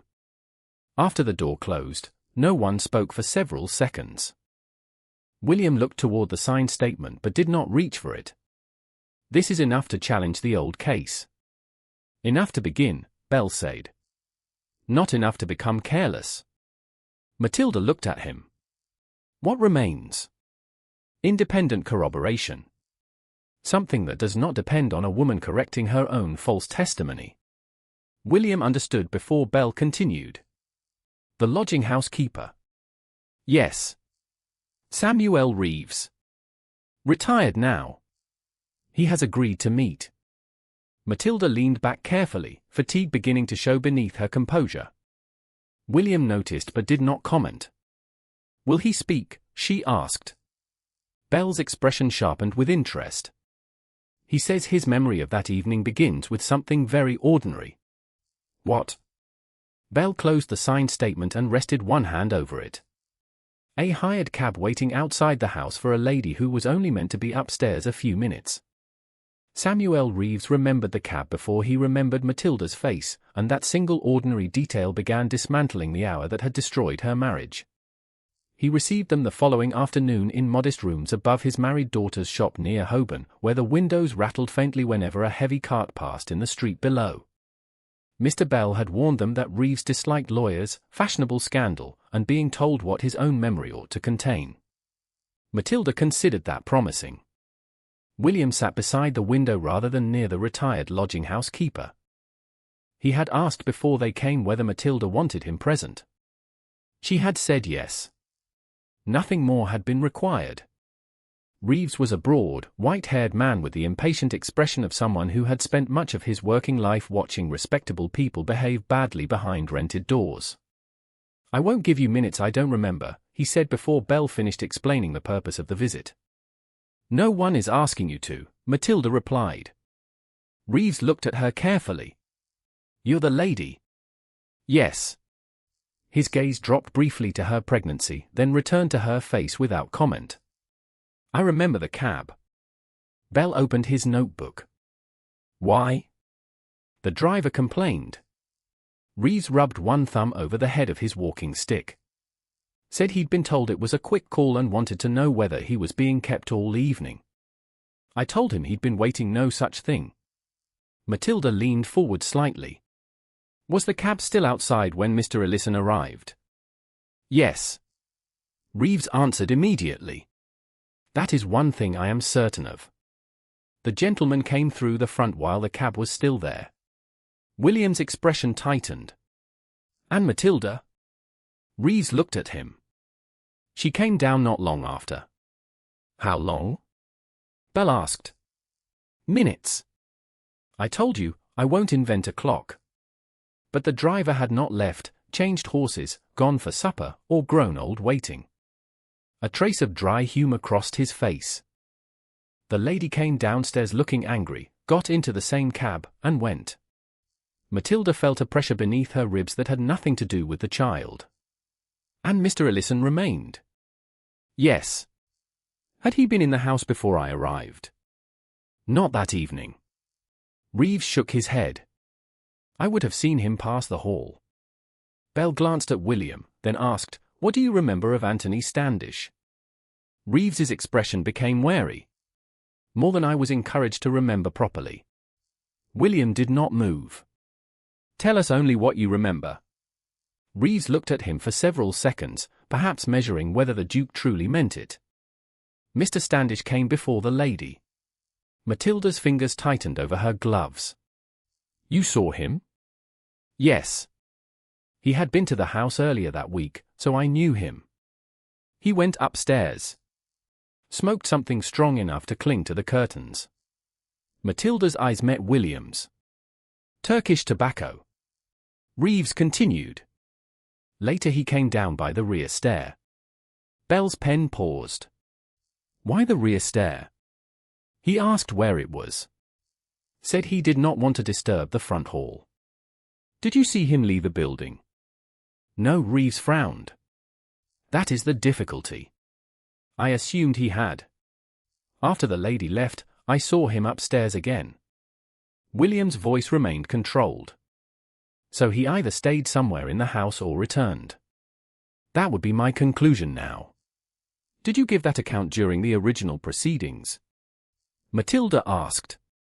Reeves's jaw tightened. I said Mr. Standish had been there that evening. Then several people told me I was mixing the order. He himself came later and explained, very politely, that he had only visited after the scandal became known. And you accepted that? I accepted that men with better coats than mine appeared certain. The bitterness in the answer was quiet. I wanted my house out of a divorce case. I remembered pieces. Other people gave them an order, and I let them. Matilda did not absolve him. She did not need to. Were you paid? No, threatened. No, then why did you allow it? Reeves looked at her directly. Cowardice is not always dramatic, Mrs. Beckwith.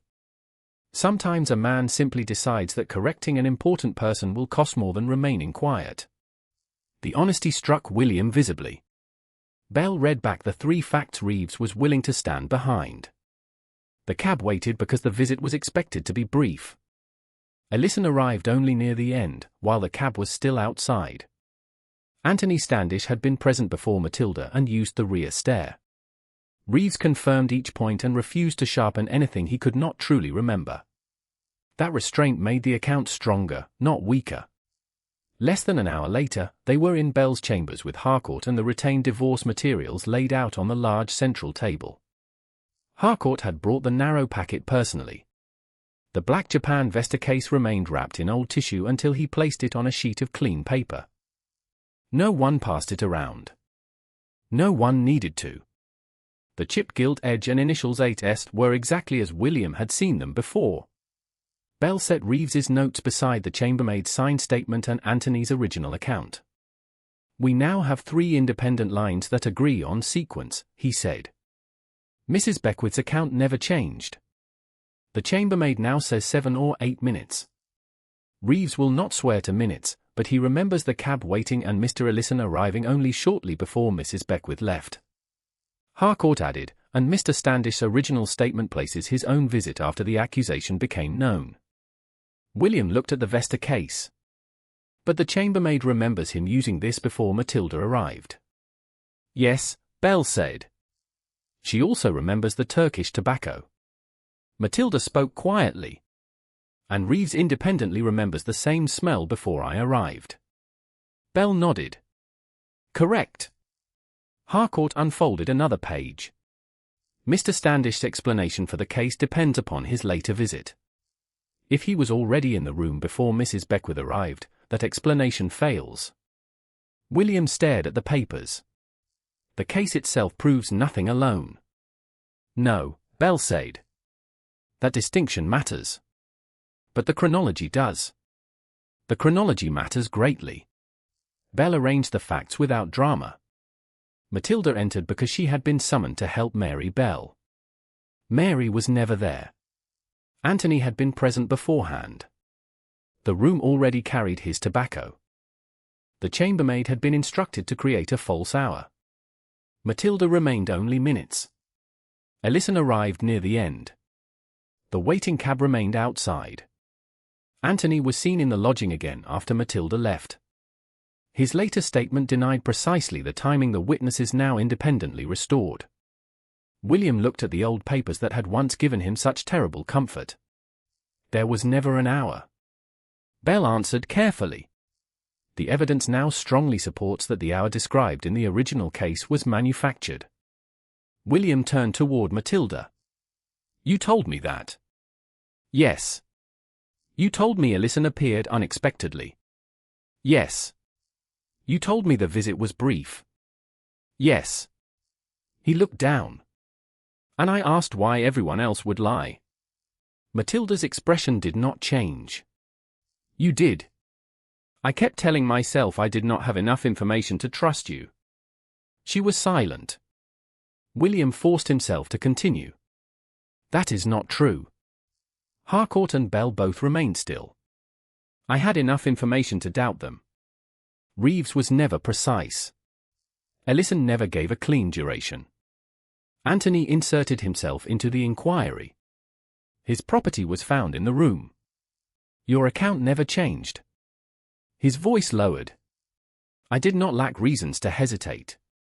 I lacked the willingness. Matilda's hand rested over the child. Yes. The word was soft, and because it contained no triumph, it hurt more. William looked at her for a long moment. I love you still. Her face changed. He raised one hand before she could answer. No. You do not owe me a response. I should not have said it if saying it makes another demand of you. Then why say it? Because it is true. He drew a breath. And I am finally learning that truth does not become a claim simply because I speak it. Matilda held his gaze. Something vulnerable moved through her expression, then disappeared beneath caution. What will you do about Maud? End the engagement. Because you think I will return. No, because you want forgiveness.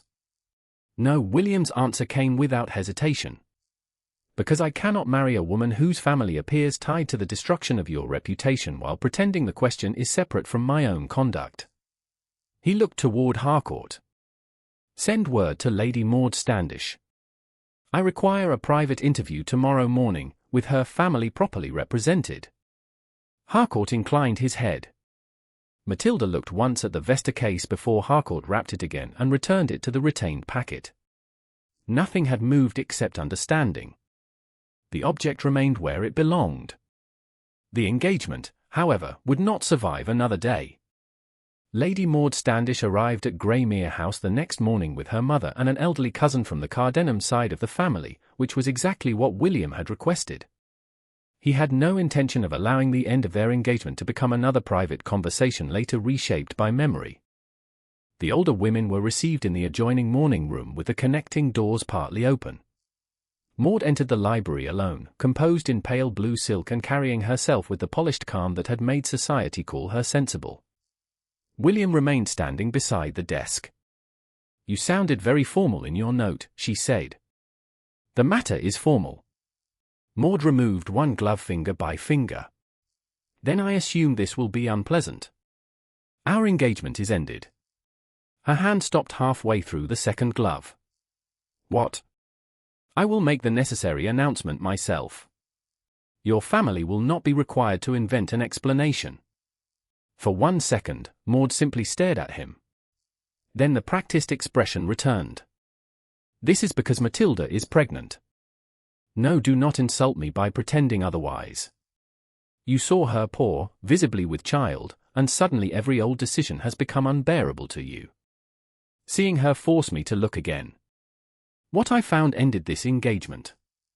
Maud's eyes hardened. A servant has changed her story. A servant has admitted that her original evidence was purchased by Anthony, according to her.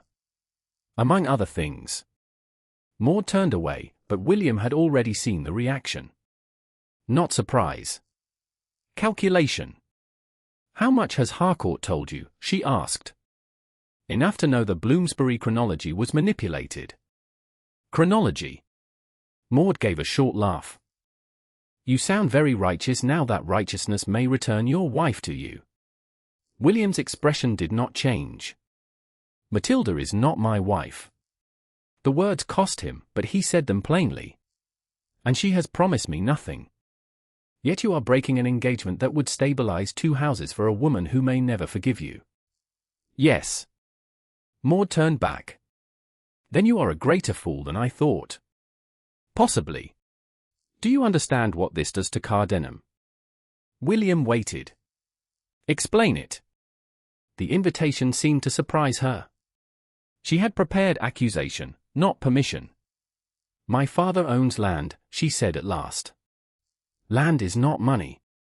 2 bad years have left accounts stretched farther than he admits. Anthony has debts of his own. My younger sisters have another season ahead of them, and every tradesman who has agreed to wait has done so because he expects the Greymere marriage to settle uncertainty. William thought of the anonymous intermediary. Several obligations depend upon the union. So that was the pressure behind the offer. Maud's face tightened. What offer? A witness forgets. Matilda leaves London comfortably. Our engagement proceeds. Several obligations remain secure. He watched her carefully.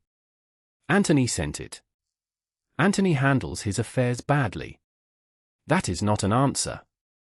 It is the only one you are entitled to. William let the silence lengthen.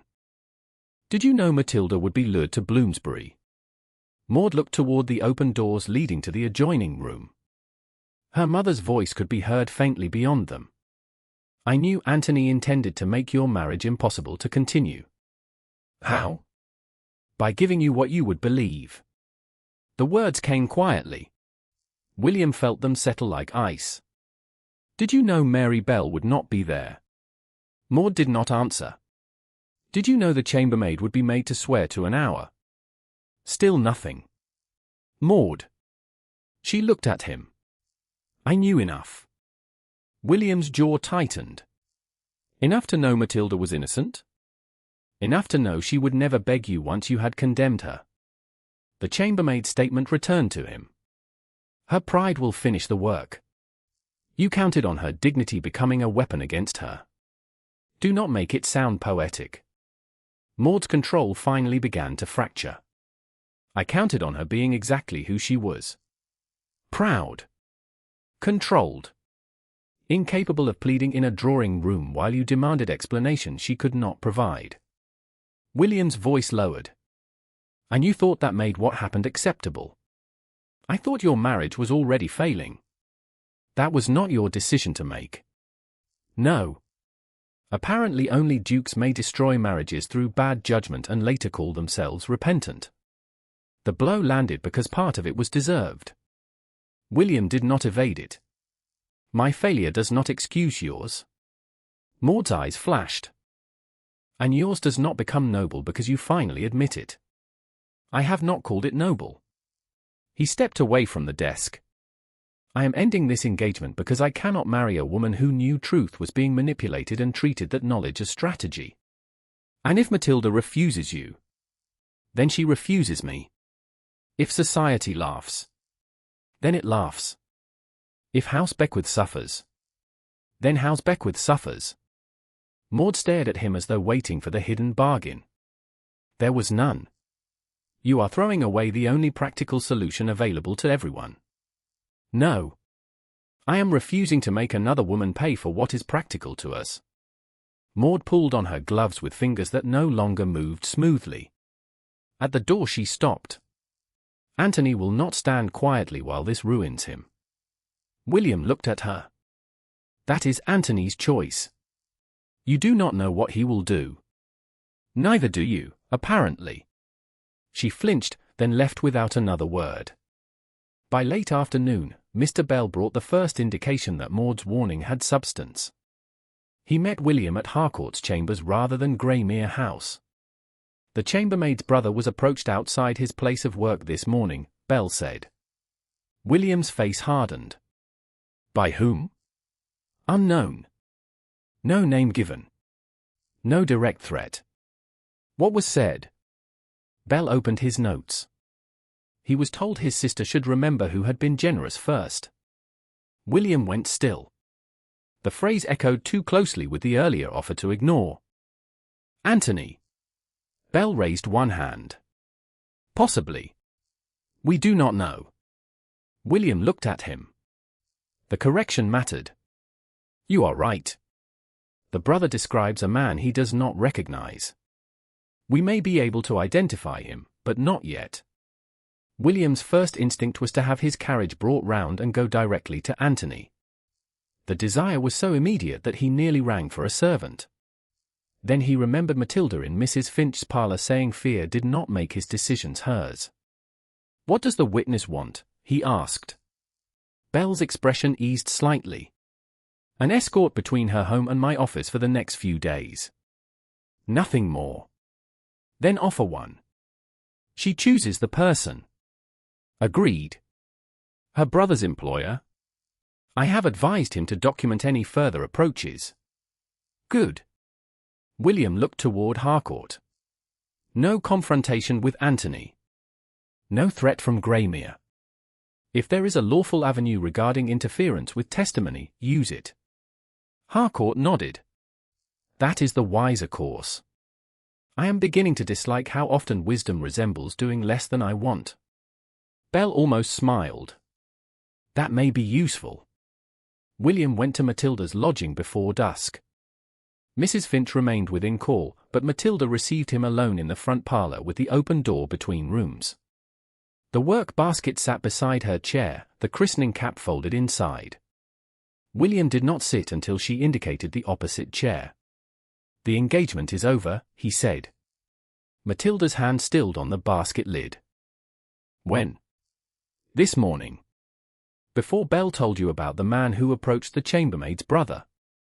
William looked at her sharply. You know. Bell sent word before you arrived. Yes. Before that. She searched his face. Before you knew whether I would forgive you. Yes. Before you knew whether I would ever come back to you. Yes. Her composure shifted. Why? William answered carefully. Because if I had waited for your answer, ending the engagement would have become a bargain. I would be doing right in exchange for hope. Matilda looked down. And Maud. She knew enough. She admitted she understood Anthony intended to make our marriage impossible. She knew your pride would keep you from begging me once I believed the accusation. Matilda closed her eyes. The pain was quiet and immediate. She knew me well enough to use the best thing in me against me. William rose, then stopped several feet away. Matilda. Her breath shook. He did not move closer. May I hold you? She opened her eyes. For several seconds she said nothing. Then she stood carefully, one hand braced against the chair, and crossed the distance herself. William opened his arms only when she reached him. Matilda leaned against his chest and held on. He closed his arms around her slowly, mindful of the child between them. Her fingers tightened in the back of his coat. He said nothing. No apology could improve the moment.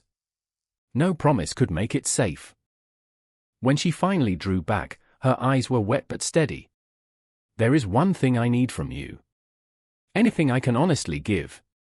When this becomes public, and they are all looking at you, tell them what you did before you tell them what Anthony did. William met her gaze. Yes. By the following Sunday, London knew that the Duke of Greymere's engagement to Lady Maud Standish had ended, but almost no one knew why, and curiosity gathered beneath the portico of St. George's, Hanover Square, more densely than the June heat. Matilda felt it before the service was over. She was nearly 35 weeks pregnant now, and the child had grown heavy enough that standing for long periods left an ache across her lower back. She remained seated for several moments after the final prayer while Mrs. Finch gathered her gloves. William had attended from another pew by prior agreement. Mr. Bell and Mr. Harcourt were also present, not because anyone intended to turn the church steps into a tribunal, but because Matilda had asked them to attend in case the lies surrounding the broken engagement became public before she could correct them. The former chambermaid was nowhere near the church. Her signed statement remained safely in Bell's custody, and Matilda had refused to expose her to society's appetite for spectacle. When Matilda rose, the child pressed sharply beneath her ribs. She rested one hand against the pew until the discomfort passed. Across the aisle, William saw it. He did not come toward her. He waited until she looked at him and gave the smallest nod. Only then did he approach, offering his arm without assuming she would take it. Matilda placed her fingers lightly against his sleeve for the walk outside and released him as soon as they reached the portico. Several families lingered instead of moving directly toward their carriages. Lady Maud stood near her mother, pale and perfectly dressed. Anthony Standish stood a short distance away with two gentlemen who had once been frequent guests at Cardenham dinners. His expression was controlled, but Matilda recognized the confidence of a man who believed boldness could still become truth if he spoke first. "Your Grace," a woman near the steps said to William, "there are so many stories circulating that one hardly knows what to believe." William's answer had not yet formed when Anthony gave a quiet laugh. "That is because some stories improve remarkably after enough money is placed behind them." Conversation thinned around them. William turned. "What exactly are you accusing someone of, Mr. Standish?" Anthony's smile sharpened. "Only observing that a servant who was certain 9 months ago has suddenly become uncertain after Greymere began asking questions." "She has not become uncertain," Bell said. Anthony looked toward him. "Ah." The independent solicitor. Bell's expression did not change. "She has corrected false evidence and signed a statement after receiving advice unconnected to Greymere House. And we are expected to believe no inducement was offered. None tied to her testimony." Anthony looked at William. "Convenient." Matilda felt William's anger rise before she saw it in the set of his shoulders. Then he remembered his promise. He did not answer Anthony first. He turned instead toward the men and women who had begun pretending not to listen. "If anyone wants to know how this happened," he said, "then the first account should be mine." Maud's face changed. Anthony frowned. William continued. "When Matilda denied adultery, she did not give me an uncertain story. Her account was clear. She said she went to a Bloomsbury lodging because she believed a former servant needed help. She said she remained there only minutes. She said Charles Ellison appeared unexpectedly." Matilda's fingers tightened around her gloves. William did not look at her for rescue. "Her account never changed. I chose not to believe it." A carriage rolled past the square, the sound strangely loud beneath the silence. "I preferred witnesses whose certainty suited my anger. I allowed my rank and my pride to turn suspicion into something society treated as settled fact. I divorced an innocent woman." One of Maud's companions lowered her eyes. William's voice remained steady. "That was my failure before it was Anthony Standish's. If I had listened to my wife with the same seriousness I gave to people who confirmed what I feared, much of what followed could not have happened." Anthony stepped forward. "Remorse is not evidence." "No," William said. "It is responsibility." Then he stepped back. Beside Matilda, not in front of her. The movement was deliberate. Matilda drew one careful breath. "I will say only what is necessary." Her voice carried farther than she expected. I went to Bloomsbury because I was told Mary Bell, a former servant from Greymere House, was in distress. She was not there. I remained approximately 7 or 8 minutes. Mr. Ellison arrived only as I was preparing to leave. I departed almost immediately. Anthony gave a dismissive gesture. According to you? According to me then, Matilda said, and according to the chambermaid now. Bell spoke next. The witness states that Mr. Standish arrived before Mrs. Beckwith, instructed her to remember a false duration, and arrange settlement of her father's debts.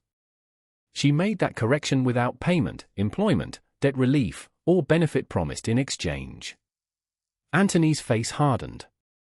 A frightened servant can be coached without being handed coin. Which is why her statement does not stand alone, Harcourt said. Samuel Reeves, the retired lodging house keeper, independently recalls the hired cab waiting outside because the visit was brief. He places Mr. Ellison's arrival only shortly before Mrs. Beckwith left. Anthony turned toward him. Reeves is an old man who admitted his memory was poor. He admitted where it was imprecise, Harcourt replied. That strengthens the parts he refused to embellish. Matilda added, he also places Anthony at the lodging before I arrived. A stir moved through the listeners. Maud's mother whispered something Matilda could not hear. Anthony's smile disappeared. And I suppose a box of matches now becomes proof of conspiracy. William said nothing. Harcourt answered. The Black Japan Vesta case marked with Mr. Standish's initials has remained in legal custody since the original proceedings. His statement said he dropped it during a later visit, after the accusation became known. Bell continued, the chambermaid remembers him handling that same chipped gilt case before Mrs. Beckwith arrived.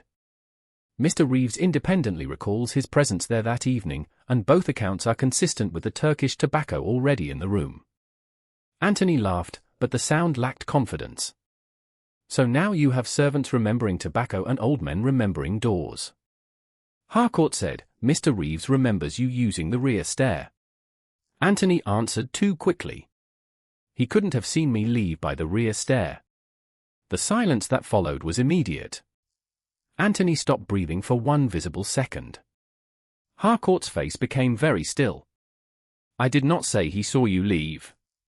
Anthony's color drained. Bell looked at him. Nor did anyone here say, before you did, that you left by that stair. Anthony recovered enough to say, I was speaking hypothetically. Were you? Matilda asked. His eyes moved to hers. For the first time, he looked uncertain. The slip proved no entire conspiracy by itself, but it joined everything else. The chambermaid's purchased clock. Reeves's waiting cab. Ellison arriving at the end. Anthony's false timing. The vesta. The tobacco. Knowledge of a rear stair he had once claimed not to have used that evening at all. Maud stepped forward. Whatever Anthony did, I was not responsible. Bell looked toward her. The signed statement says you visited the lodging the following day. Maud's lips parted. It records that you asked whether events had gone as expected. Bell's tone remained neutral.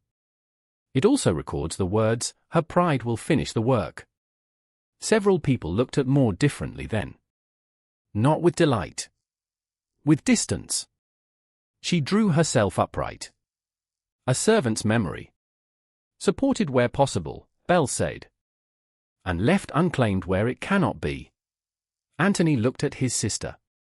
Maud did not look back. No one confessed. No one needed to. Their credibility had begun collapsing under facts they could no longer arrange into a harmless order. William spoke one final time. Any legal consequence will proceed through proper channels. I will cooperate wherever my own actions must be examined. Anthony's expression twisted. And the child? Will your remorse provide an answer for that too? William's face cooled. There is no question to answer. The child is mine. Matilda looked at the people around them. His acknowledgement concerns paternity. It does not restore my character. Her hand settled over the child. The accusation against me was repeated publicly as fact. The evidence supporting it has now failed. I ask only that people stop repeating as truth what they have no honest basis to believe." No applause followed. Matilda was grateful for that. A few people looked ashamed. One gentleman inclined his head. Another woman stepped away from Maud and joined her husband without speaking. It was enough. Matilda turned toward the waiting carriage.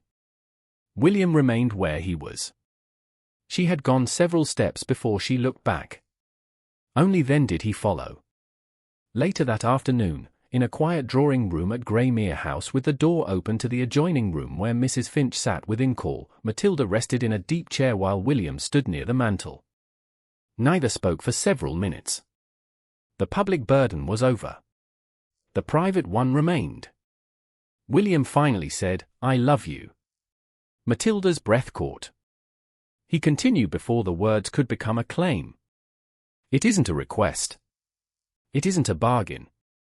I love you, and I am sorry for the man I was when your truth inconvenienced my pride." Matilda looked down at her hands. "I loved you after I should have stopped." William did not move. "Then I learned something worse. Love can survive when trust does not. It can remain after respect has been wounded. I will not live that way again. I would rather lose you honestly than keep you without trust." She looked at him then. "I love you still." The words changed his face, but he stayed where he was. "May I kiss you?" Matilda rose slowly. William waited. She crossed the distance herself, lifted one hand to his cheek, and closed the final inch between them.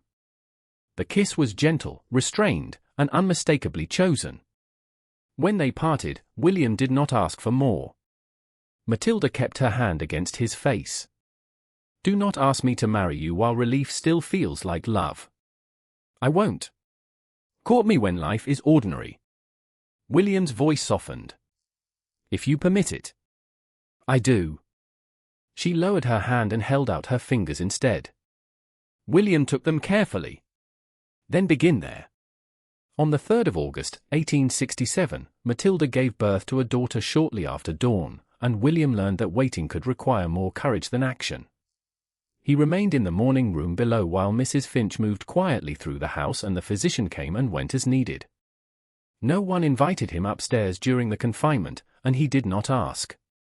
Months earlier he would have mistaken fear for permission.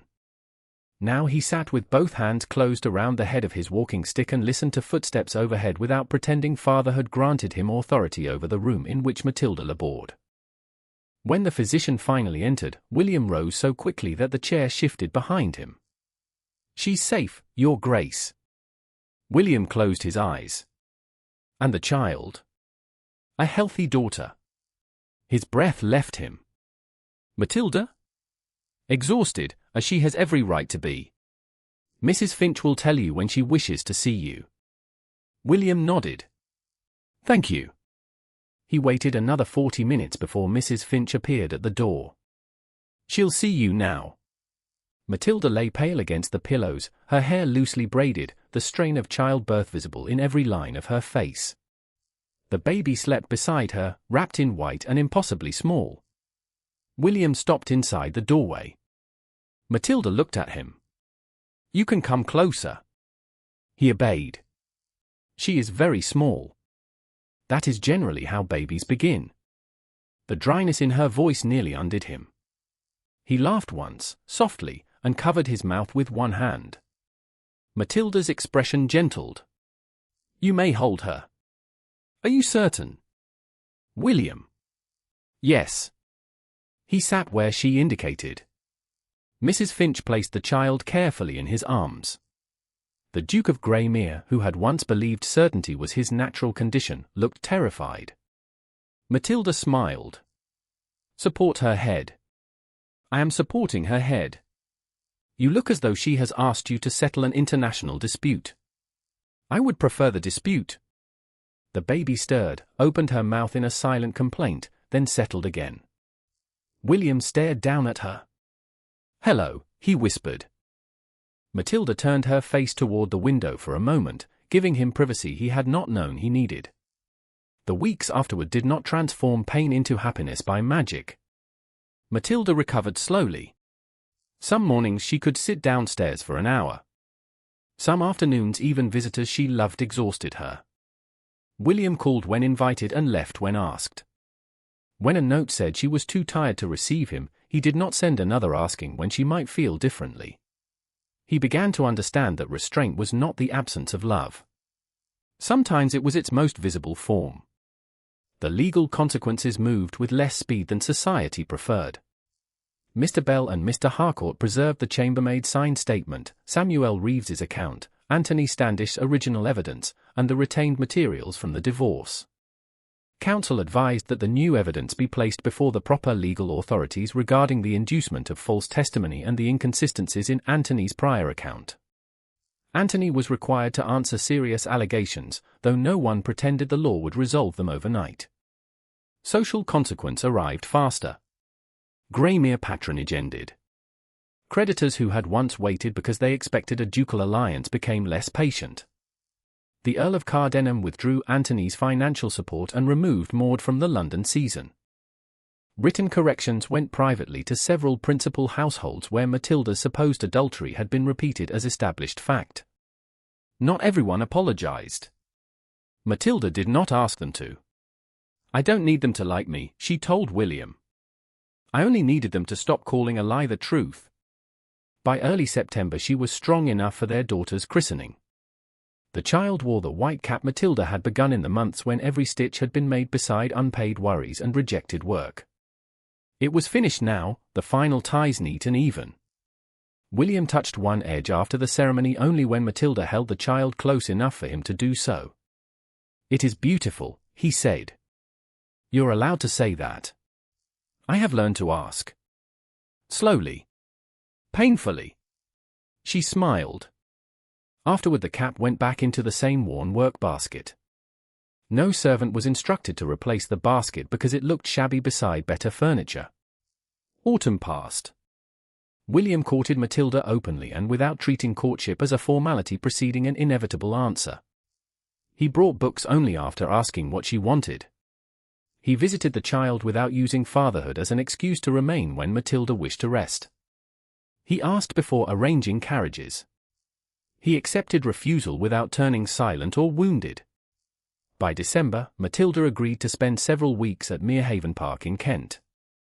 She did not go there as a duchess returning to her rightful estate. She went to discover whether William behaved differently when surrounded by everything that had once made command easy. Their daughter developed a mild winter cough during the visit and recovered within days, but William remained uneasy. One evening, after the nursery fire had been banked and the child was asleep, he found Matilda in a small sitting room overlooking the dark lawns.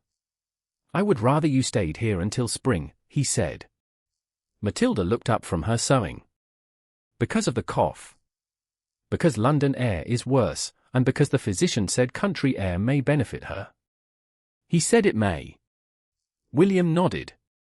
"Yes." "He did not say London would harm her." "No, I want to go back once she is fully well." William looked toward the nursery door. Matilda watched the old impulse arrive in him. Cancel the carriage. Write the physician. Instruct servants. Make fear efficient. He drew a slow breath. "I would prefer you remained." "I know. I am frightened I may be underestimating something." "I know that too." He looked at her. "What do you want?" "London until spring." "Mrs. Finch is there. My physician is there. The child knows the house, and I am more comfortable there." William was silent for several seconds. "Then London." Matilda studied him. "No instructions to the coachman after I leave the room. No private letter asking the physician to frighten me into staying. No sudden discovery that the London house has become uninhabitable." The corner of his mouth lifted. "You have a low opinion of my imagination." She laughed, and William realized that this small disagreement mattered more than any declaration he had made on church steps. He had been given a choice between control and trust when nothing dramatic forced him toward goodness. He had chosen trust. In February of 1868, after careful legal advice, William and Matilda entered a lawful new civil marriage in London. No one pretended their first marriage had not ended. No priestly language was used to erase the divorce, and no public spectacle was required to prove the second union mattered. They chose one another again because the months between confession and marriage had been filled with ordinary decisions, and William had learned to make room for hers. Near the end of winter, Matilda sat at a desk in their London morning room while their daughter slept nearby. The old work basket rested beside her papers. Inside lay the completed christening cap, folded carefully where it had always belonged. William stood at the window holding a letter from Merehaven. "They want to know whether we return in April." Matilda looked at the child, then at him. "When I decide she and I are ready for Kent." There had been a time when such an answer would have sounded like defiance. William folded the letter. "Then when you decide." Matilda closed the work basket and rose. She crossed the room, placed one hand against his chest, and looked up at him. "I love you." His expression softened. "I love you too." This time the words carried no bargain, no debt, and no fear of what would happen if one of them disagreed tomorrow. Matilda lifted her face and kissed him first. Behind her, the worn basket remained on the Duchess's desk, holding the cap she had stitched when she had possessed almost nothing except her own dignity. Nothing had been erased. That was why the life they had chosen twice could finally endure.